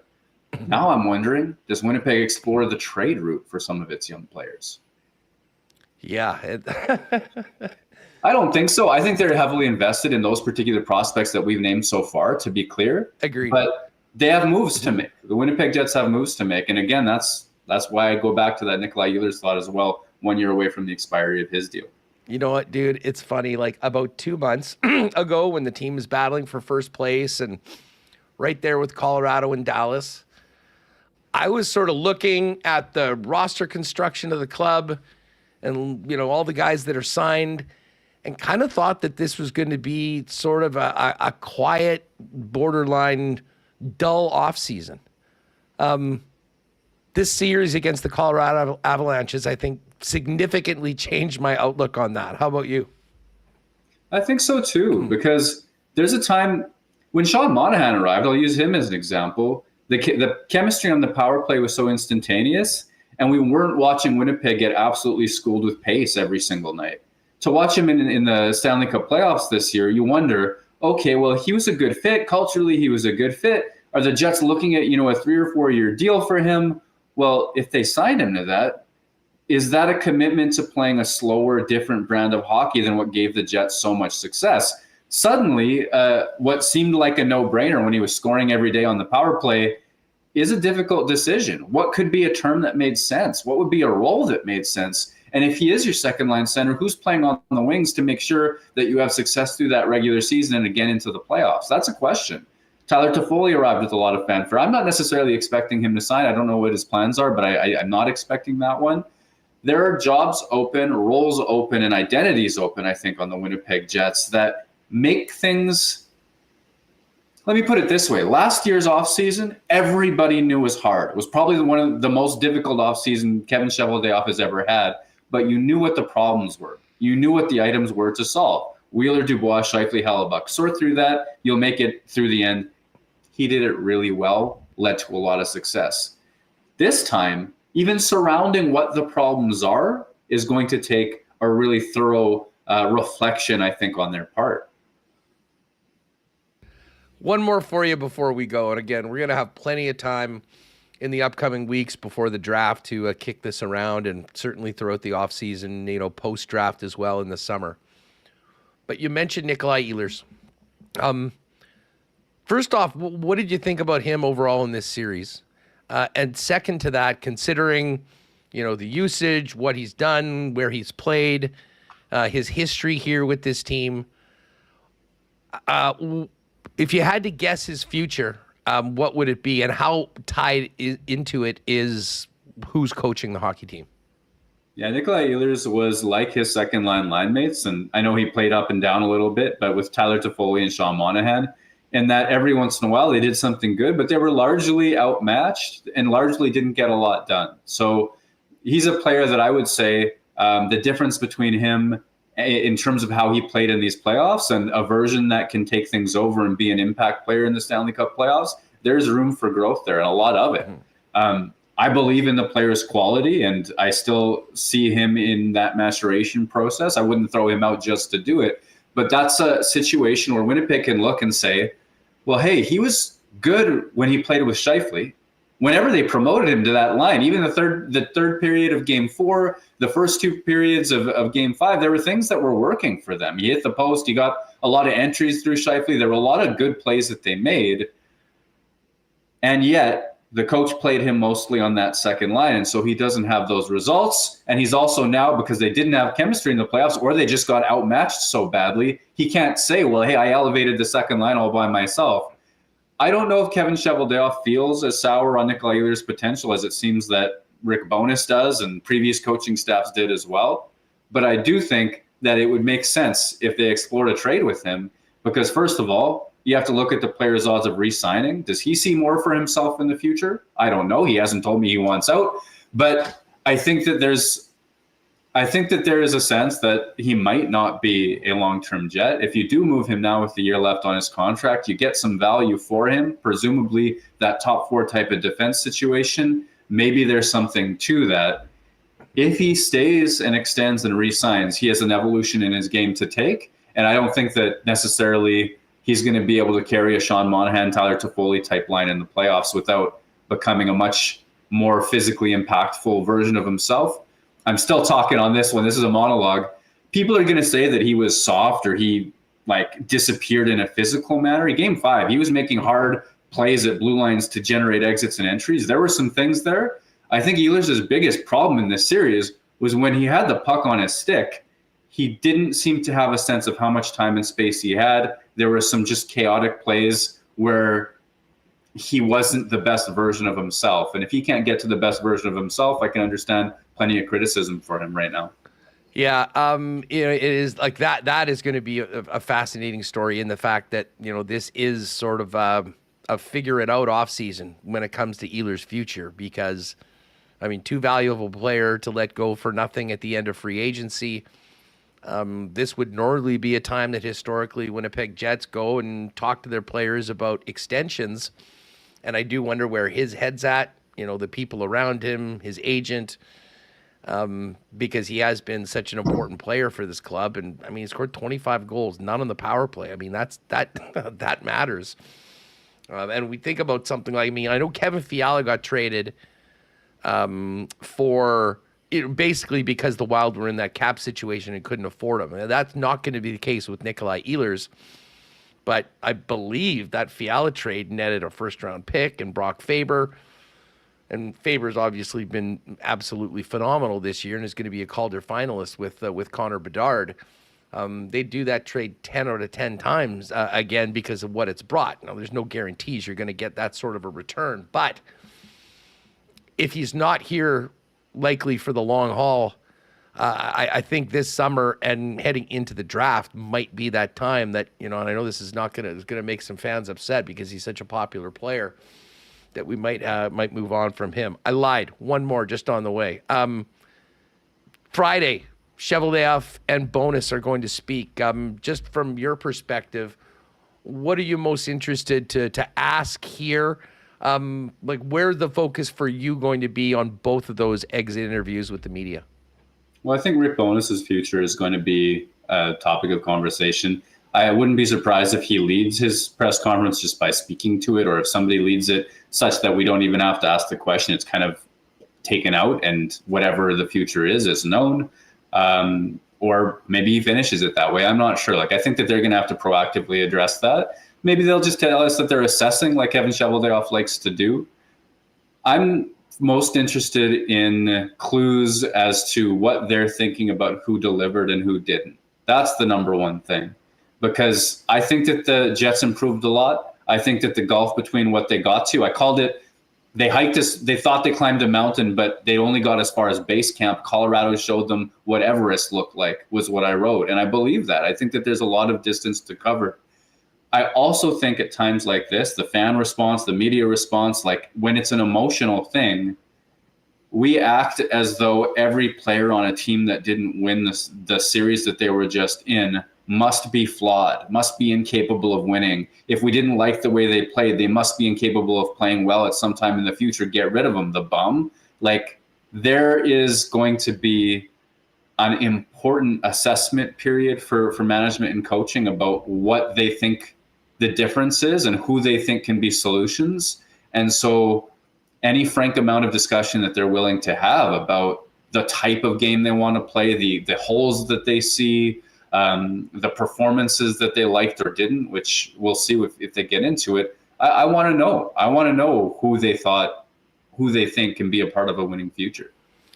Murat, it is always a pleasure to have you on the program. And as much as it stinks that the season's over, I am buoyed by the fact that our conversations will not be going anywhere. I'm really looking forward to everything you've got coming up at The Athletic on the end of the season, the series, as well as what we're going to hear over the next couple days. And we'll look forward to getting together next week to break it all down after the Jets have gone their separate ways and we've heard from Chevy and from Bones. Thanks so much for doing this.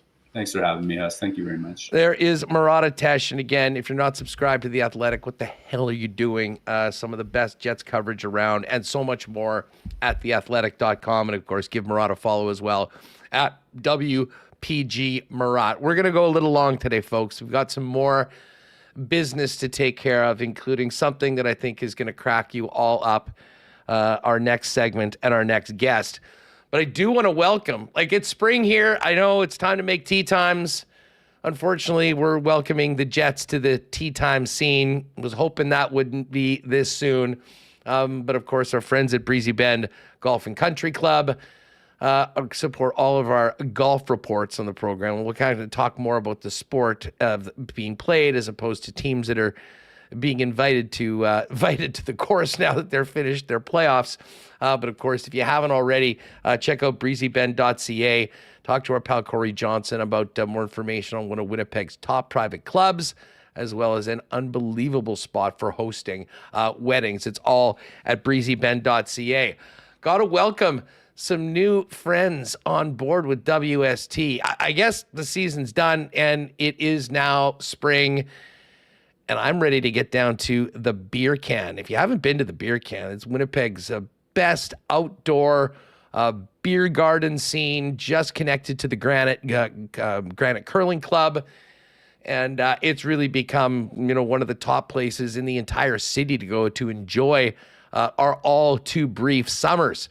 While you're there, you'll be eating from the brains behind Cosmos Food Cantina. And I don't know if any of you are familiar with Cosmos before. They had a little spot up in St. Charles putting together some of the wildest and creative food creations around.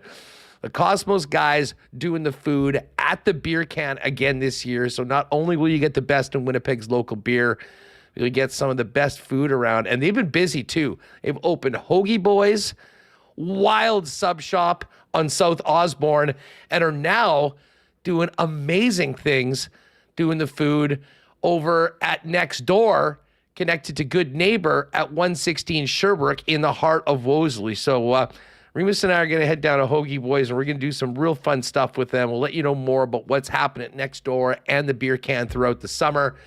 And we're going to have to do maybe a food test taste or two with the Cosmos Boys as well. So welcome aboard to them. Gold Eyes are back.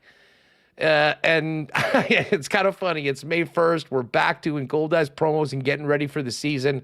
What you need to know is we are going to be doing a Winnipeg Sports Talk patio party coming up. They took out just south of, just below Craft Beer Corner, the original Craft Beer Corner.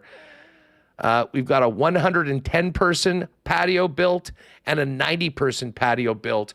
We will be taking that over at some point very soon. But if you, for your company or corporate outing, want to do a big group at a Gold Eyes game, give them a call at 982-BASE and find out more about the new patio party options available to you at Gold Eyes Baseball. And we are going to talk to the new skipper. The team's coming together big time. Max Murphy's back. I know last year sucked for Gold Eyes fans. It was still great days at the ballpark. I think this team is going to be real exciting. We'll have a segment on that coming up. And of course, ASD, Assiniboia Downs back as well. We'll be doing our daily picks Monday through Wednesday when the season gets going. And Kirk Contois joins us on Friday to set up the Kentucky Derby coming up this weekend. Kurt nailed the winner for us last year, so we'll lean on him as well to make that happen. All right.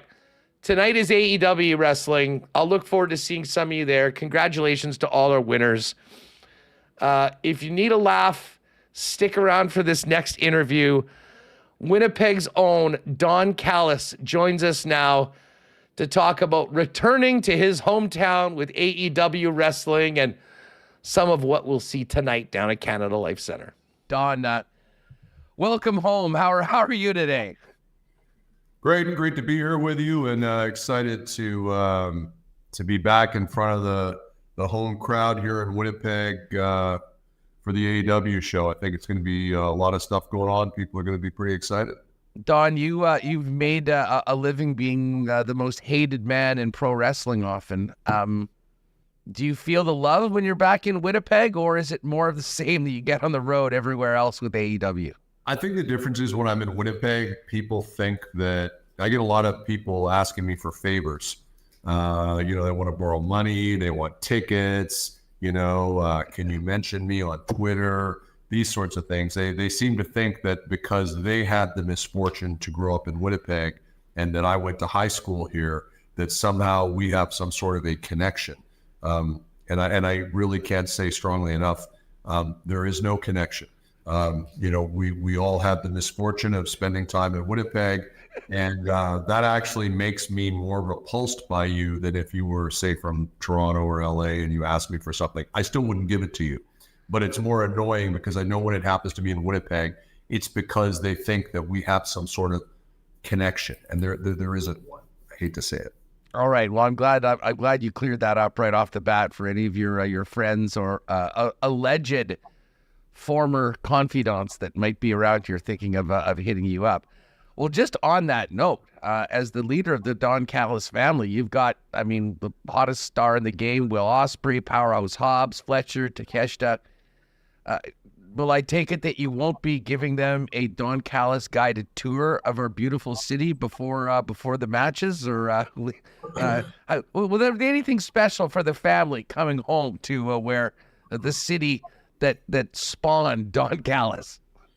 That sort of feeling to me, that sort of nostalgia feeling of, hey, you're in my hometown, so let me give you the tour. Let me take you to such and such a place. Let me take you and show you the Golden Boy. Let's go to the Forks. Who cares? I don't go to these places, and I've lived here for most of my life. These sorts of nostalgia things just breed weakness in athletes. To me, my guys need to be ready to be on dynamite and to be at the top of the card and the top of their game at all times. And I could care less if we're in Winnipeg, Winter Haven, Wabakosh, Wisconsin. I don't care. You got to be ready. So there's no holiday when we're here in Winnipeg. Winnipeg for me is more about limiting distractions, limiting all the wood ticks that come out of the background, wanting things from us, wanting autographs, wanting merch. Go buy a ticket. Honestly, I assume, people in Winnipeg, maybe they work. I don't know. I mean, go buy a ticket. Don't ask me. And by the way, don't call the office and ask, can I get a hold of Don because I need tickets? This is not my job. Not my job. I'm happy to see none of them. Well, that's a perfect segue in for any of you that thought you might be getting a ticket from Don. You're SOL, but you should still be at the show. Go to AWTix, that's TIX.com, AWTix.com, because it's not just the Don Callis family. I understand Chris Jericho, who is also a fairly well-known Winnipeg person, is going to be there. Although Chris did grow up in St. James, which to me is the hood. Speaking of the hood, Kenny Omega is making his own appearance here, first time in many, many months. Maybe Kenny will explain why his career went in the toilet as soon as I stopped advising and managing him. Everything that good has ever happened to Kenny Omega has been because of me. I took this kid out of the trashy streets of Transcona and turned him into the greatest wrestler who ever lived. What's he done since I left him? Absolutely nothing. So I'm hoping that tomorrow night, the big Kenny Omega appearance in Winnipeg, first time in several months on Dynamite, everyone's talking about it. I hope it's going to be an apology and an acknowledgement. Thank you, Uncle Don. Everything I ever got in life was because of you. Don, well, you bring up Kenny Omega and Jericho. I have to ask you, because there's a lot of people that are quite familiar with you. They might not follow the show week in and week out. What happened with you and Kenny, and what is your relationship right now with Chris Jericho? Well, with Kenny, it was very simple. I mean, Kenny Omega is a phenomenal athlete. He's probably the best athlete there's ever been in pro wrestling. And I say that managing Will Ospreay. I mean, Kenny Omega was so talented. The problem is Kenny is a guy who would give in to his own worst instincts, which are to basically be a man-child and play video games and hang out with his idiot friends. I kept Kenny focused. I won Kenny the IWGP Heavyweight Championship in Japan. I came up with the idea to have a 2 out of 3 falls match with Okada in Japan where Kenny won the belt. That was my concept. I booked Kenny in the Tokyo Dome with Jericho. I've done everything for Kenny Omega, and Kenny Omega chose to be mentally weak, and he chose his friends. He wanted to see what would happen without Don there. Well, we've all seen it. His career tanked. He lost to Takeshita twice. He got beat up by Hobbs. It's all me. It's the Brady Belichick argument in reverse. I'm the one that's responsible for all of it. Jericho, whole other story. Chris Jericho and I have been friends since 1990. And, listen, if Chris called me and he was sick and he needed something, I would hang up the phone. Because to me, 34 years of friendship doesn't give you the right to walk around like a jackass, which is what Chris does all the time. Chris is a completely insane, narcissistic guy who just is concerned with Chris Jericho. We're seeing it now. According to him, everyone's been under the Jericho learning tree. He's probably got me under there. You know what I do with the Jericho learning tree? I'd urinate on it, to be perfectly honest. So Chris Jericho, to me, is a very sad thing that Chris Jericho, Kenny Omega, and Don Callis make up 3 of the Mount Rushmore of Winnipeg wrestling, along with the late, great Roddy Piper. And the 3 of us, I mean, Kenny and Chris, I think, still talk, but I am estranged from Kenny. And I just, Jericho put his hands on me, and at the end of the day, that's it. It's over. Don Callis, the head of the Don Callis family of AEW, with us on Winnipeg Sports Talk, Wednesday night, 6:30 bell time, live AEW Dynamite, followed by Rampage. And Don, I mean, we'll move on from the Winnipeg conversation to the Don Callis family. Will Ospreay, you mentioned what he did over in Japan. He was the #1 free agent in the game. How did he come to AEW and the Don Callis family, and how integral were you in bringing this talent to All Elite? Sometimes it's all like a social experiment for me. So I was managing Kenny. We were having some problems. I booked Kenny at the Tokyo Dome against Ospreay, and Kenny won that match with me in his corner. Kenny and I had our problems. I reached out to Will Ospreay and I said, listen, you're coming into Canada. You're wrestling Omega in Toronto in front of a hostile crowd. You are out of your element. If you lose a second time to Omega, it's over for you. This thing has been decided. So I said to Will Ospreay, you need to win this match. And what you need is the knowledge that I have about Kenny Omega. So Will was hesitant, but Will has seen the results, not just of that match, but also of me booking him against Chris Jericho at the Wembley show at All In last year in front of a record-setting crowd of over 81,000 people. That was me. So I always say to Will Ospreay, you don't need to like me. Judge me based on the results. And I really wish all of us were judged based on the results instead of subjective criteria. Will Ospreay's not the only member of the Takeshita was, I believe, the first big signing to the family. Now you've got Kyle Fletcher, Powerhouse Hobbs, who is a mountain of a human being. I mean, let's fill people in on the rest of the squad. And from what you said earlier, I imagine that there's still resumes being thrown your way to try to join the fam. Well, listen, the way I recruit is very simple. I look for special athletes. I look for young, preferably handsome, because we also talk about a marketing arm with some of these guys. Talented, and actually, the most important thing, different or unique athletes. And that's what I've got. Kyle Fletcher is the quintessential puppy with big paws. This kid's 25 years old. He's 6'5". He's 240. By next year, he's going to be 250. He's a future world champion without a doubt. He's a current Ring of Honor champion, but he will be a future world champion. Powerhouse Hobbs, you described him, mountain of a man. This kid grew up on the streets of Oakland, and he's been told all his life, don't do this, do the right thing. Don't give in to your base instincts. He's been fighting who he is and who he was brought up to be. Talk about nurture versus nature. That's Will Hobbs. He grew up on the streets of O-Town. I'm telling him to embrace those violent tendencies. So I let people be themselves. You know, people talk about things like, you know, the Black Bible will tell you that it's all free will. No one's making you do anything. Free will. I give my guys free will, free reign, if you will, to do whatever they want. Will Ospreay, he's the golden goose right now.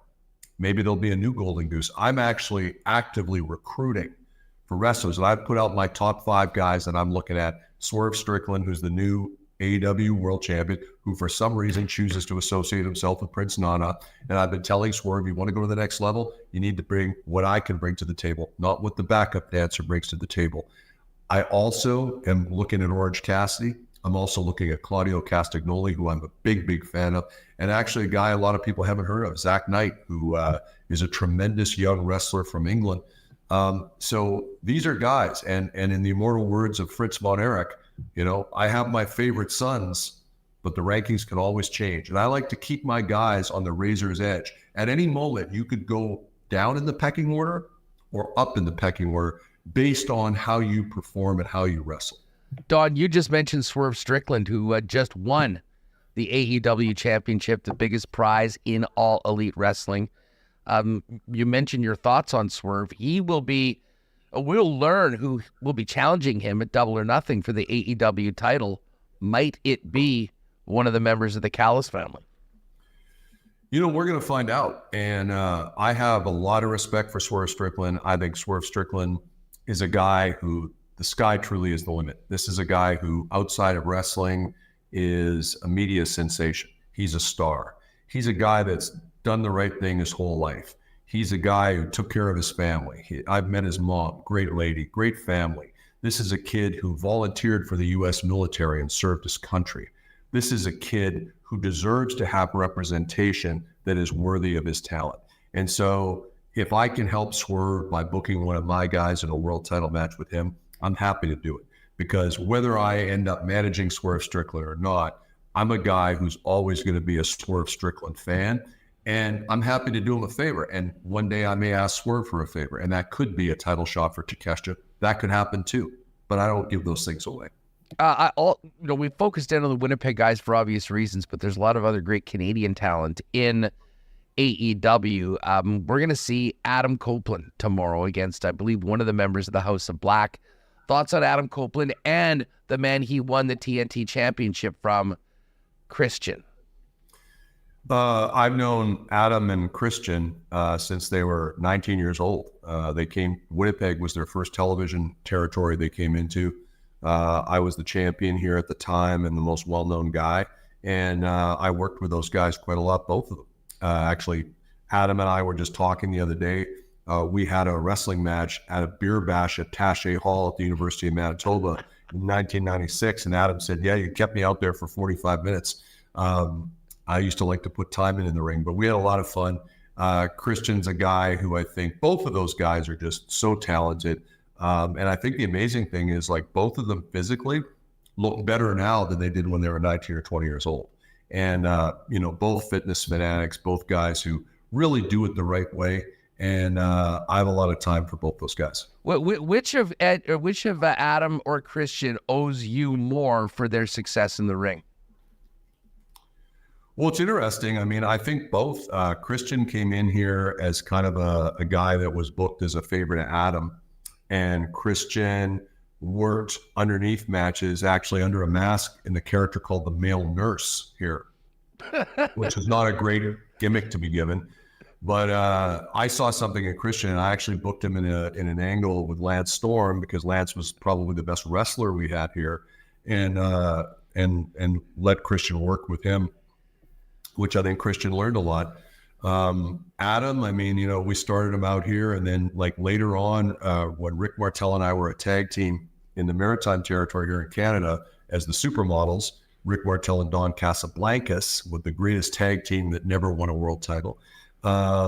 We wrestled every night, 7-8 nights a week, so to speak. Adam and Jay, Adam and Christian, in tag team matches. And they grew a lot from being, to take Jericho's term, under the learning tree of Don Callis in those situations. So I don't like to keep a ledger of what people owe me. But it is interesting to me that many people who I've helped, Kenny Omega included, Jericho, they don't like to acknowledge it. They like to take full credit, which is a very distasteful characteristic in some of these guys. Just, Don, on the way out, you mentioned Tony Khan, the boss, the brains of the operation, if you will, the man that started it all.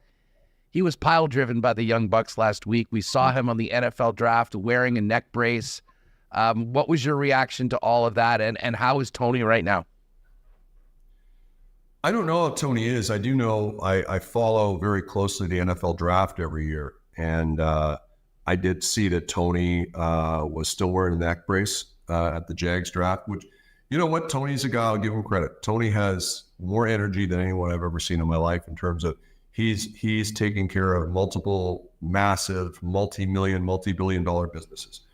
The Bucks are obsequious little pieces of crap who drag Kenny Omega down, and now they've turned on it, which is what I always told him. I said, these guys are in it for themselves 100%. It's all about the Bucks. It's all about selling their merch. And I'll give them credit for one thing. They finally figured out that those EVP titles really actually mean something. I couldn't believe when they were managed by me, I said, why aren't we swinging this around a little bit here? We're EVPs, you guys and Kenny, we should be making decisions. We should be getting what we want. They never wanted to do it. Now they're doing it. So I guess I should credit them for that. But I'll tell you what, Tony Khan showed me something, because he's still breathing. And a lot of people take a pile driver like that, they're not a wrestler, it's over.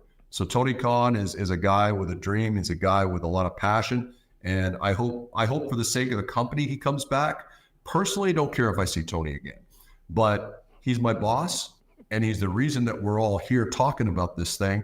And I think it's unfortunate what the Bucks did. If I were Tony, I would hire the Don Callis family to go and squash the Bucks. I would go out to that dump they live in, Rancho Cucamonga. I'd bring Hobbs down there, and I'd butcher both of them on the streets of Rancho Cucamonga and be very happy. And Tony Khan could pay me a lot of money for doing that. I'd be happy. I'm making the offer right here for the first time.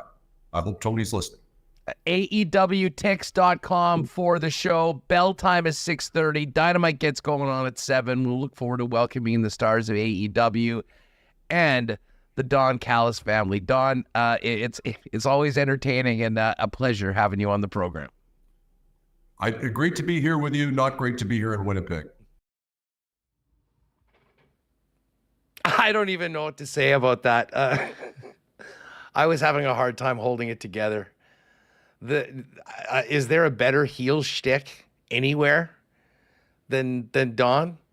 That business about Winnipeg and Jericho and all the people asking him for things when he came back. I mean, some of the funniest stuff I think we've ever had on Winnipeg Sports Talk. Thanks again to AEW and Don and Chris Jericho for joining us.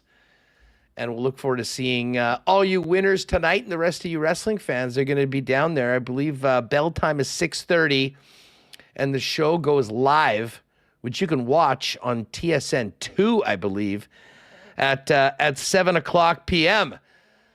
I think before or after, I'll be popping down to Boston Pizza at City Place. Say hi to Crystal and the gang there.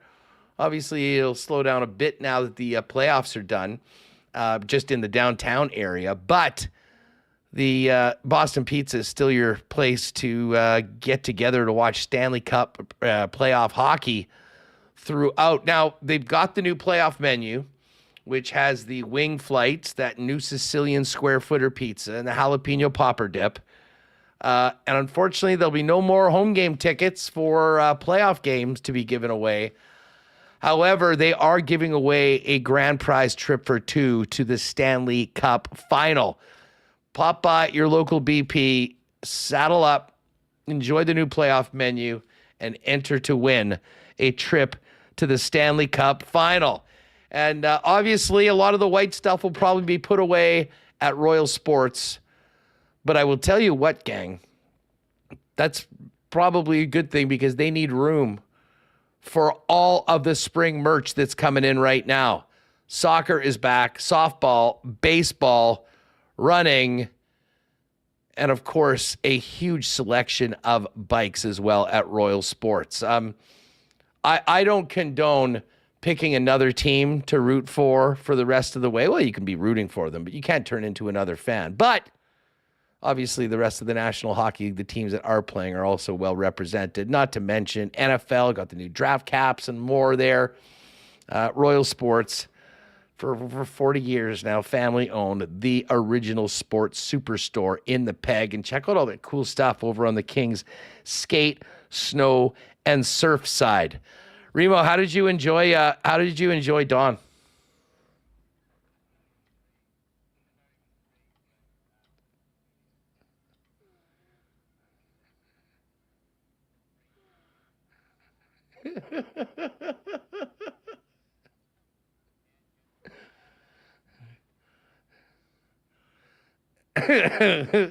That's the job.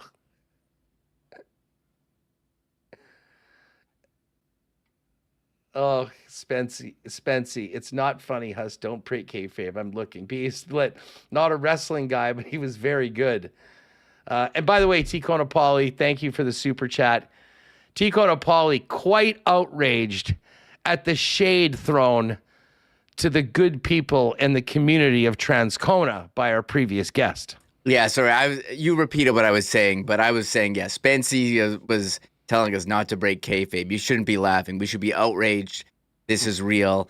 And I said Dan Jets fan thought he was a dick, and everyone telling him that he's the heel character. So I thought it was great. I'm looking forward to tonight being in the building. You know, it was a late one last night at Canada Life Center, but I'm happy to return for some wrestling. And it was great to see Jericho on the screen last night, hyping up the crowd. That was pretty awesome. And he said they were going to score, and they scored right after. Maybe, when you talk about legendary Winnipeg Jets playoff moments, I think that might, you know what? Be up there.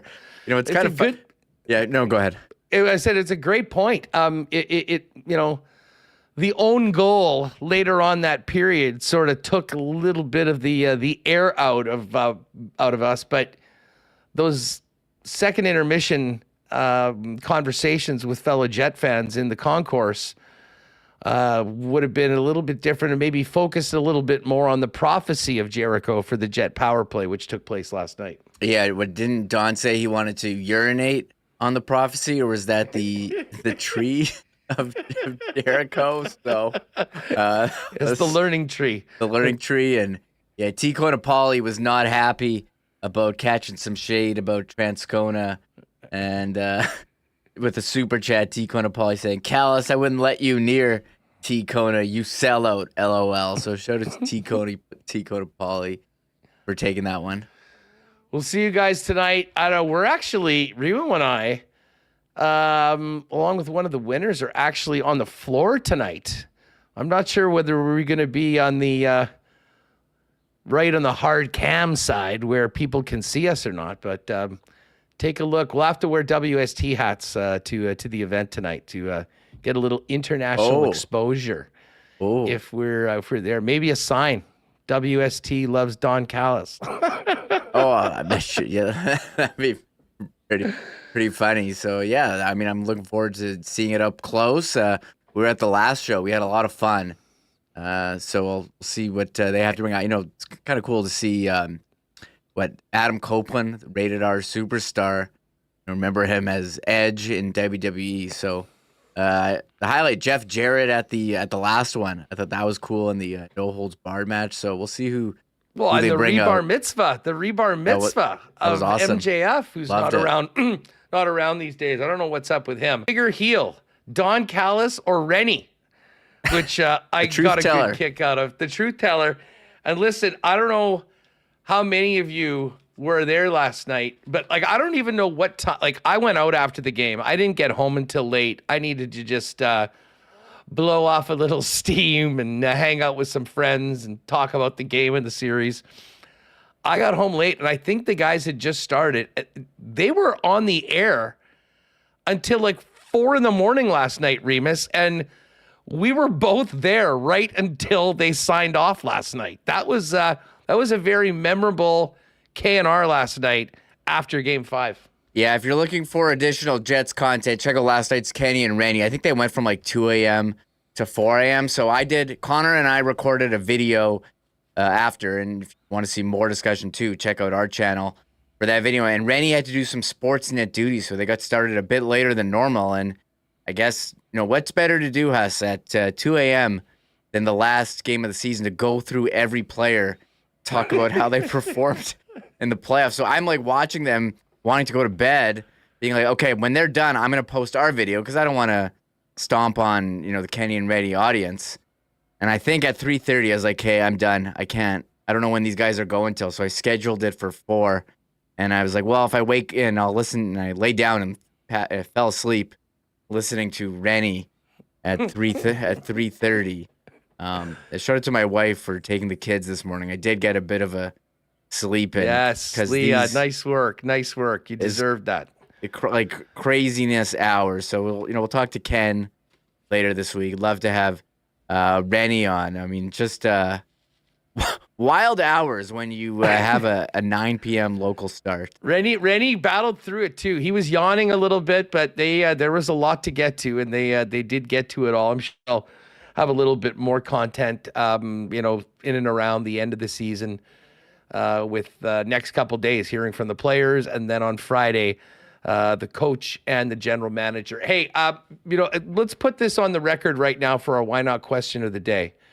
Brought to you by Not Autocorp at Waverly and McGillivray.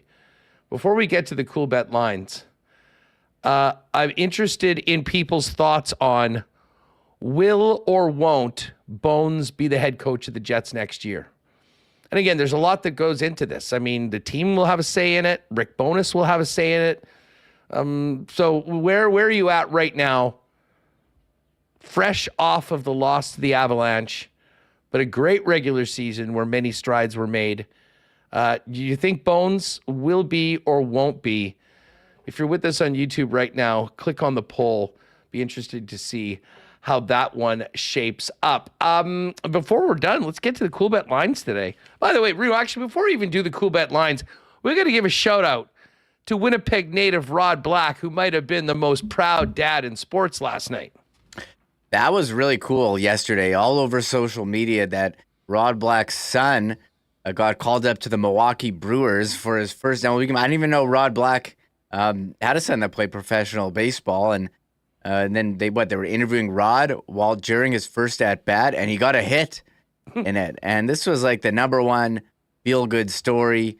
Even they were showing the highlights during the Jets game, saying how cool it was. So congratulations, Rod. I mean, the grind of getting to Major League Baseball is really hard. Getting your first hit in your first at bat, very cool. And what was it? His name Tyler Black. So Tyler Black, awesome. 33rd overall pick by the Brewers in 2021, Major League debut last night. Got a knock. Rod was fired. We'll have to get Rod on. I'm sure he would love to talk about that and some more. And hey, he's always been so great to us. He's another legend in the broadcasting industry, and we probably got a little bit more time too right now to jump on with us. So we'll definitely make that happen at some point soon.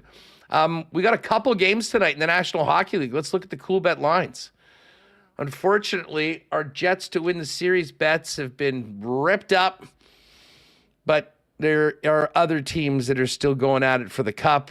Tonight, the LA Kings facing elimination against the Edmonton Oilers. Big underdog for the Kings, plus 174 on this one. The Oilers are minus 208 to win this 1 in 5. And then, Remo, I mentioned this earlier, the big news out of Vegas. Bruce Cassidy's going back to Adin Hill. Logan Thompson will not start tonight. Dallas has regained momentum in the series. The home team has yet to win in this series, but the Dallas Stars are minus 153 favorites. Vegas Golden Knights plus 130 in a massive game between these two teams. And how about Dallas? They've had these like 8:50 starts. Tonight, 6:30. It's all about television. Oh man. As far as, LA, I think they're done. Last game was their game to win. You hold them to a goal. You should win 13 shots against Edmonton. I mean, that was his perfect game they could play, and they didn't win. And I think we're all cheering here for Dallas. Nobody wants Vegas to win. They did do some mixing up on the top lines. I saw they're going Eichel, Marchessault, Hurdle, putting some firepower up there. I think it was Stone, Stevenson, and I forget who else. But I loved seeing Dallas win, and I think they had played really well. Just maybe goaltending or whatever. Those games were close, but they didn't get the win, and they were able to pull it out on the road. So back to Dallas here. We'll see how it goes. But I think, I don't know which team are. I was gonna say, what are the top 5 things you're cheering for now that the Jets are out of the playoffs? Like whoever is playing Vegas. Certainly one of them.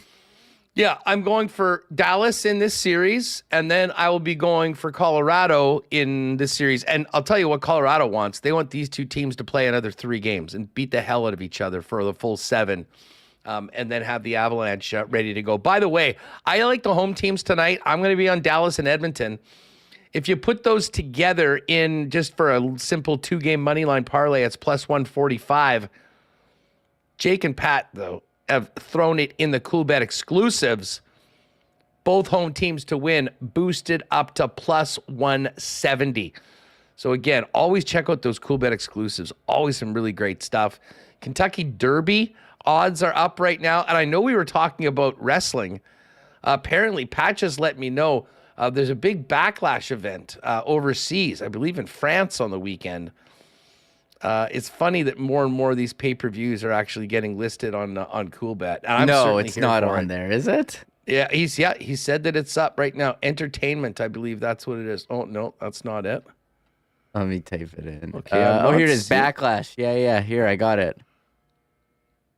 The Bloodline, minus 1250. Heavy favorites over Randy Orton and KO. Yeah. Undisputed, Cody Rhodes minus 5,000 against AJ Styles. Yeah, I don't think AJ is going to be winning. Women's Bailey minus, they just won the title. They're not losing. No, I know, but Tiffany Stratton, Tiffy time, big fan. She's going to be getting that sooner as opposed to later. Anyways, check that out over at Coolbet as well. NBA playoffs tonight. We got the Heat and Celtics. Celtics can ice this one. Huge favorite. Well, 14-point favorite. I think this is probably, don't worry about the money line for that one. And massive game between the Mavs and the Clippers. Mavericks minus 147 road favorites. Clippers plus 125. Big wins last night by the Bucks without Dame Lillard and the Greek Freak. There's still a big underdog, though, going back to Indy for Game 6. And the Sixers pulled off a miracle against the Knicks and got this series back to Philly. And the Sixers are actually a minus 154 favorite tomorrow to put that one to 7. I need Indy and the Knicks not to blow these 3-1 leads for another our pre-playoffs wagers. over at Coolbet. Hey, if you haven't played a Coolbet before, use the promo code WST for a 100% bonus up to $200 on your first deposit. Remo, what a show today. And we didn't even mention the Leafs getting off the mat and somehow beating the Boston Bruins to get that series back to Toronto. Yeah, and I got to say, I'm really blown away. I know Austin Matthews is injured, but I'm like shocked at Leafs fans like mocking Austin Matthews. They say it's illness, saying, oh, he couldn't play because of a stomach ache or a runny nose. Like, obviously, there's a lot of idiots out there. I'm blown away. Like, that's their MVP. You don't think if Austin Matthews could play, he would? Now, obviously, being very secretive about what it is, but I'm like sad that they would turn on their MVP and saying, hey, if he couldn't get you don't think he would play if he was able to, and he's just like sitting out because of something so minor. Brutal fan base. Not breaking news. We've known this for a long time. And it's like prominent, people with big followings on X like suggesting this. So, but yeah, good for them. What Matthew and I scored, I didn't see it because I was at the Jets game. Yeah. But they extended, so good for that. I know there's a lot of doom and gloom with Toronto now. It's like, hey, one game at a time. Maybe there's some doubt in Boston. They had their big exit last year, and if Toronto you're forcing a Game 7, then anything can happen. Yeah, well, we'll pay attention, and we'll talk about that tomorrow. We'll hear from Winnipeg Jets tomorrow, locker cleanout day. We'll have tons from the club. That might take us a couple days to get through, to be honest. And then we'll hear from the coach and GM on Friday on today's show. Though, Remis, considering the disappointment of ending the season last night at Canada Life Center, despite what an incredible atmosphere it was and how much fun it was to be part of the Whiteouts for the past week, I'm really looking forward to turning my brain off and having some fun at AEW tonight. Yeah, I mean, we've been going pretty hard on Jets and hockey, so it will be nice to just sit back and relax and be entertained and not have to be, you're on pins and needles watching a game, focusing so intently. So it should be a great crowd tonight, and it should be a good week as the players do their exit interviews. And, man, Bomber mini camps starting next week, Gold Eyes, Sea Bears later this month, so I'll have plenty to talk about. We didn't mention the CFL draft. Shout out to former guest here, A.K. Gassama, selected by the Bombers in the CFL draft. So we'll be talking about that more as we get kind of more into Bombers. But yes, A.K. Gassama, if you missed his interview with us a month or two ago at the Combine, he was an absolute delight to have on the program, and a guy that, just after listening to him talk for 10, 15 minutes, you were really pulling for him. And I remember asking him about the possibility of potentially being drafted by his hometown team, and he was very keen on the idea, and the Bombers went and picked him in the 5th round last night. So best of luck to him, as well as everyone that got selected. And Bombers did make a trade. They moved down from the 8th pick and ended up picking at 13 and 14. We'll bring on Eddie Tate to talk about all of the Bomber picks and where the team goes from here now that the global draft and the Canadian draft is finished as we get closer to training camp. But hey, listen, a great season, the best chat around here on YouTube with Winnipeg Sports Talk. Thanks to all of you. And as you well know by now, the Jets might be done, but we're not going anywhere. 1 p.m. every damn day, Monday to Friday, right here live on YouTube, in your podcast feed in time for your drive home from work. That is what we'll be doing, and we'll look forward to seeing you tomorrow for locker cleanout day and tons of reaction from the Winnipeg Jets on Winnipeg Sports Talk. Thanks again to all of our sponsors. Great to have some of the new, our old summer folks like the Gold Eyes and ASD back. Shout out to our the fellas at the Beer Can, Rolly's Transfer as well. But most of all, shout out to all of you for being with us all season long and into the off season. Have a great one. If you're at AEW, say hi tonight. And we'll see you tomorrow, 1 p.m. right here on WST. Oh, my God. Oh! Shut it down. Let's go home. Thanks for tuning in to Winnipeg Sports Talk Daily. Make sure to subscribe on YouTube and your favorite podcast feed at winnipegsportstalk.com.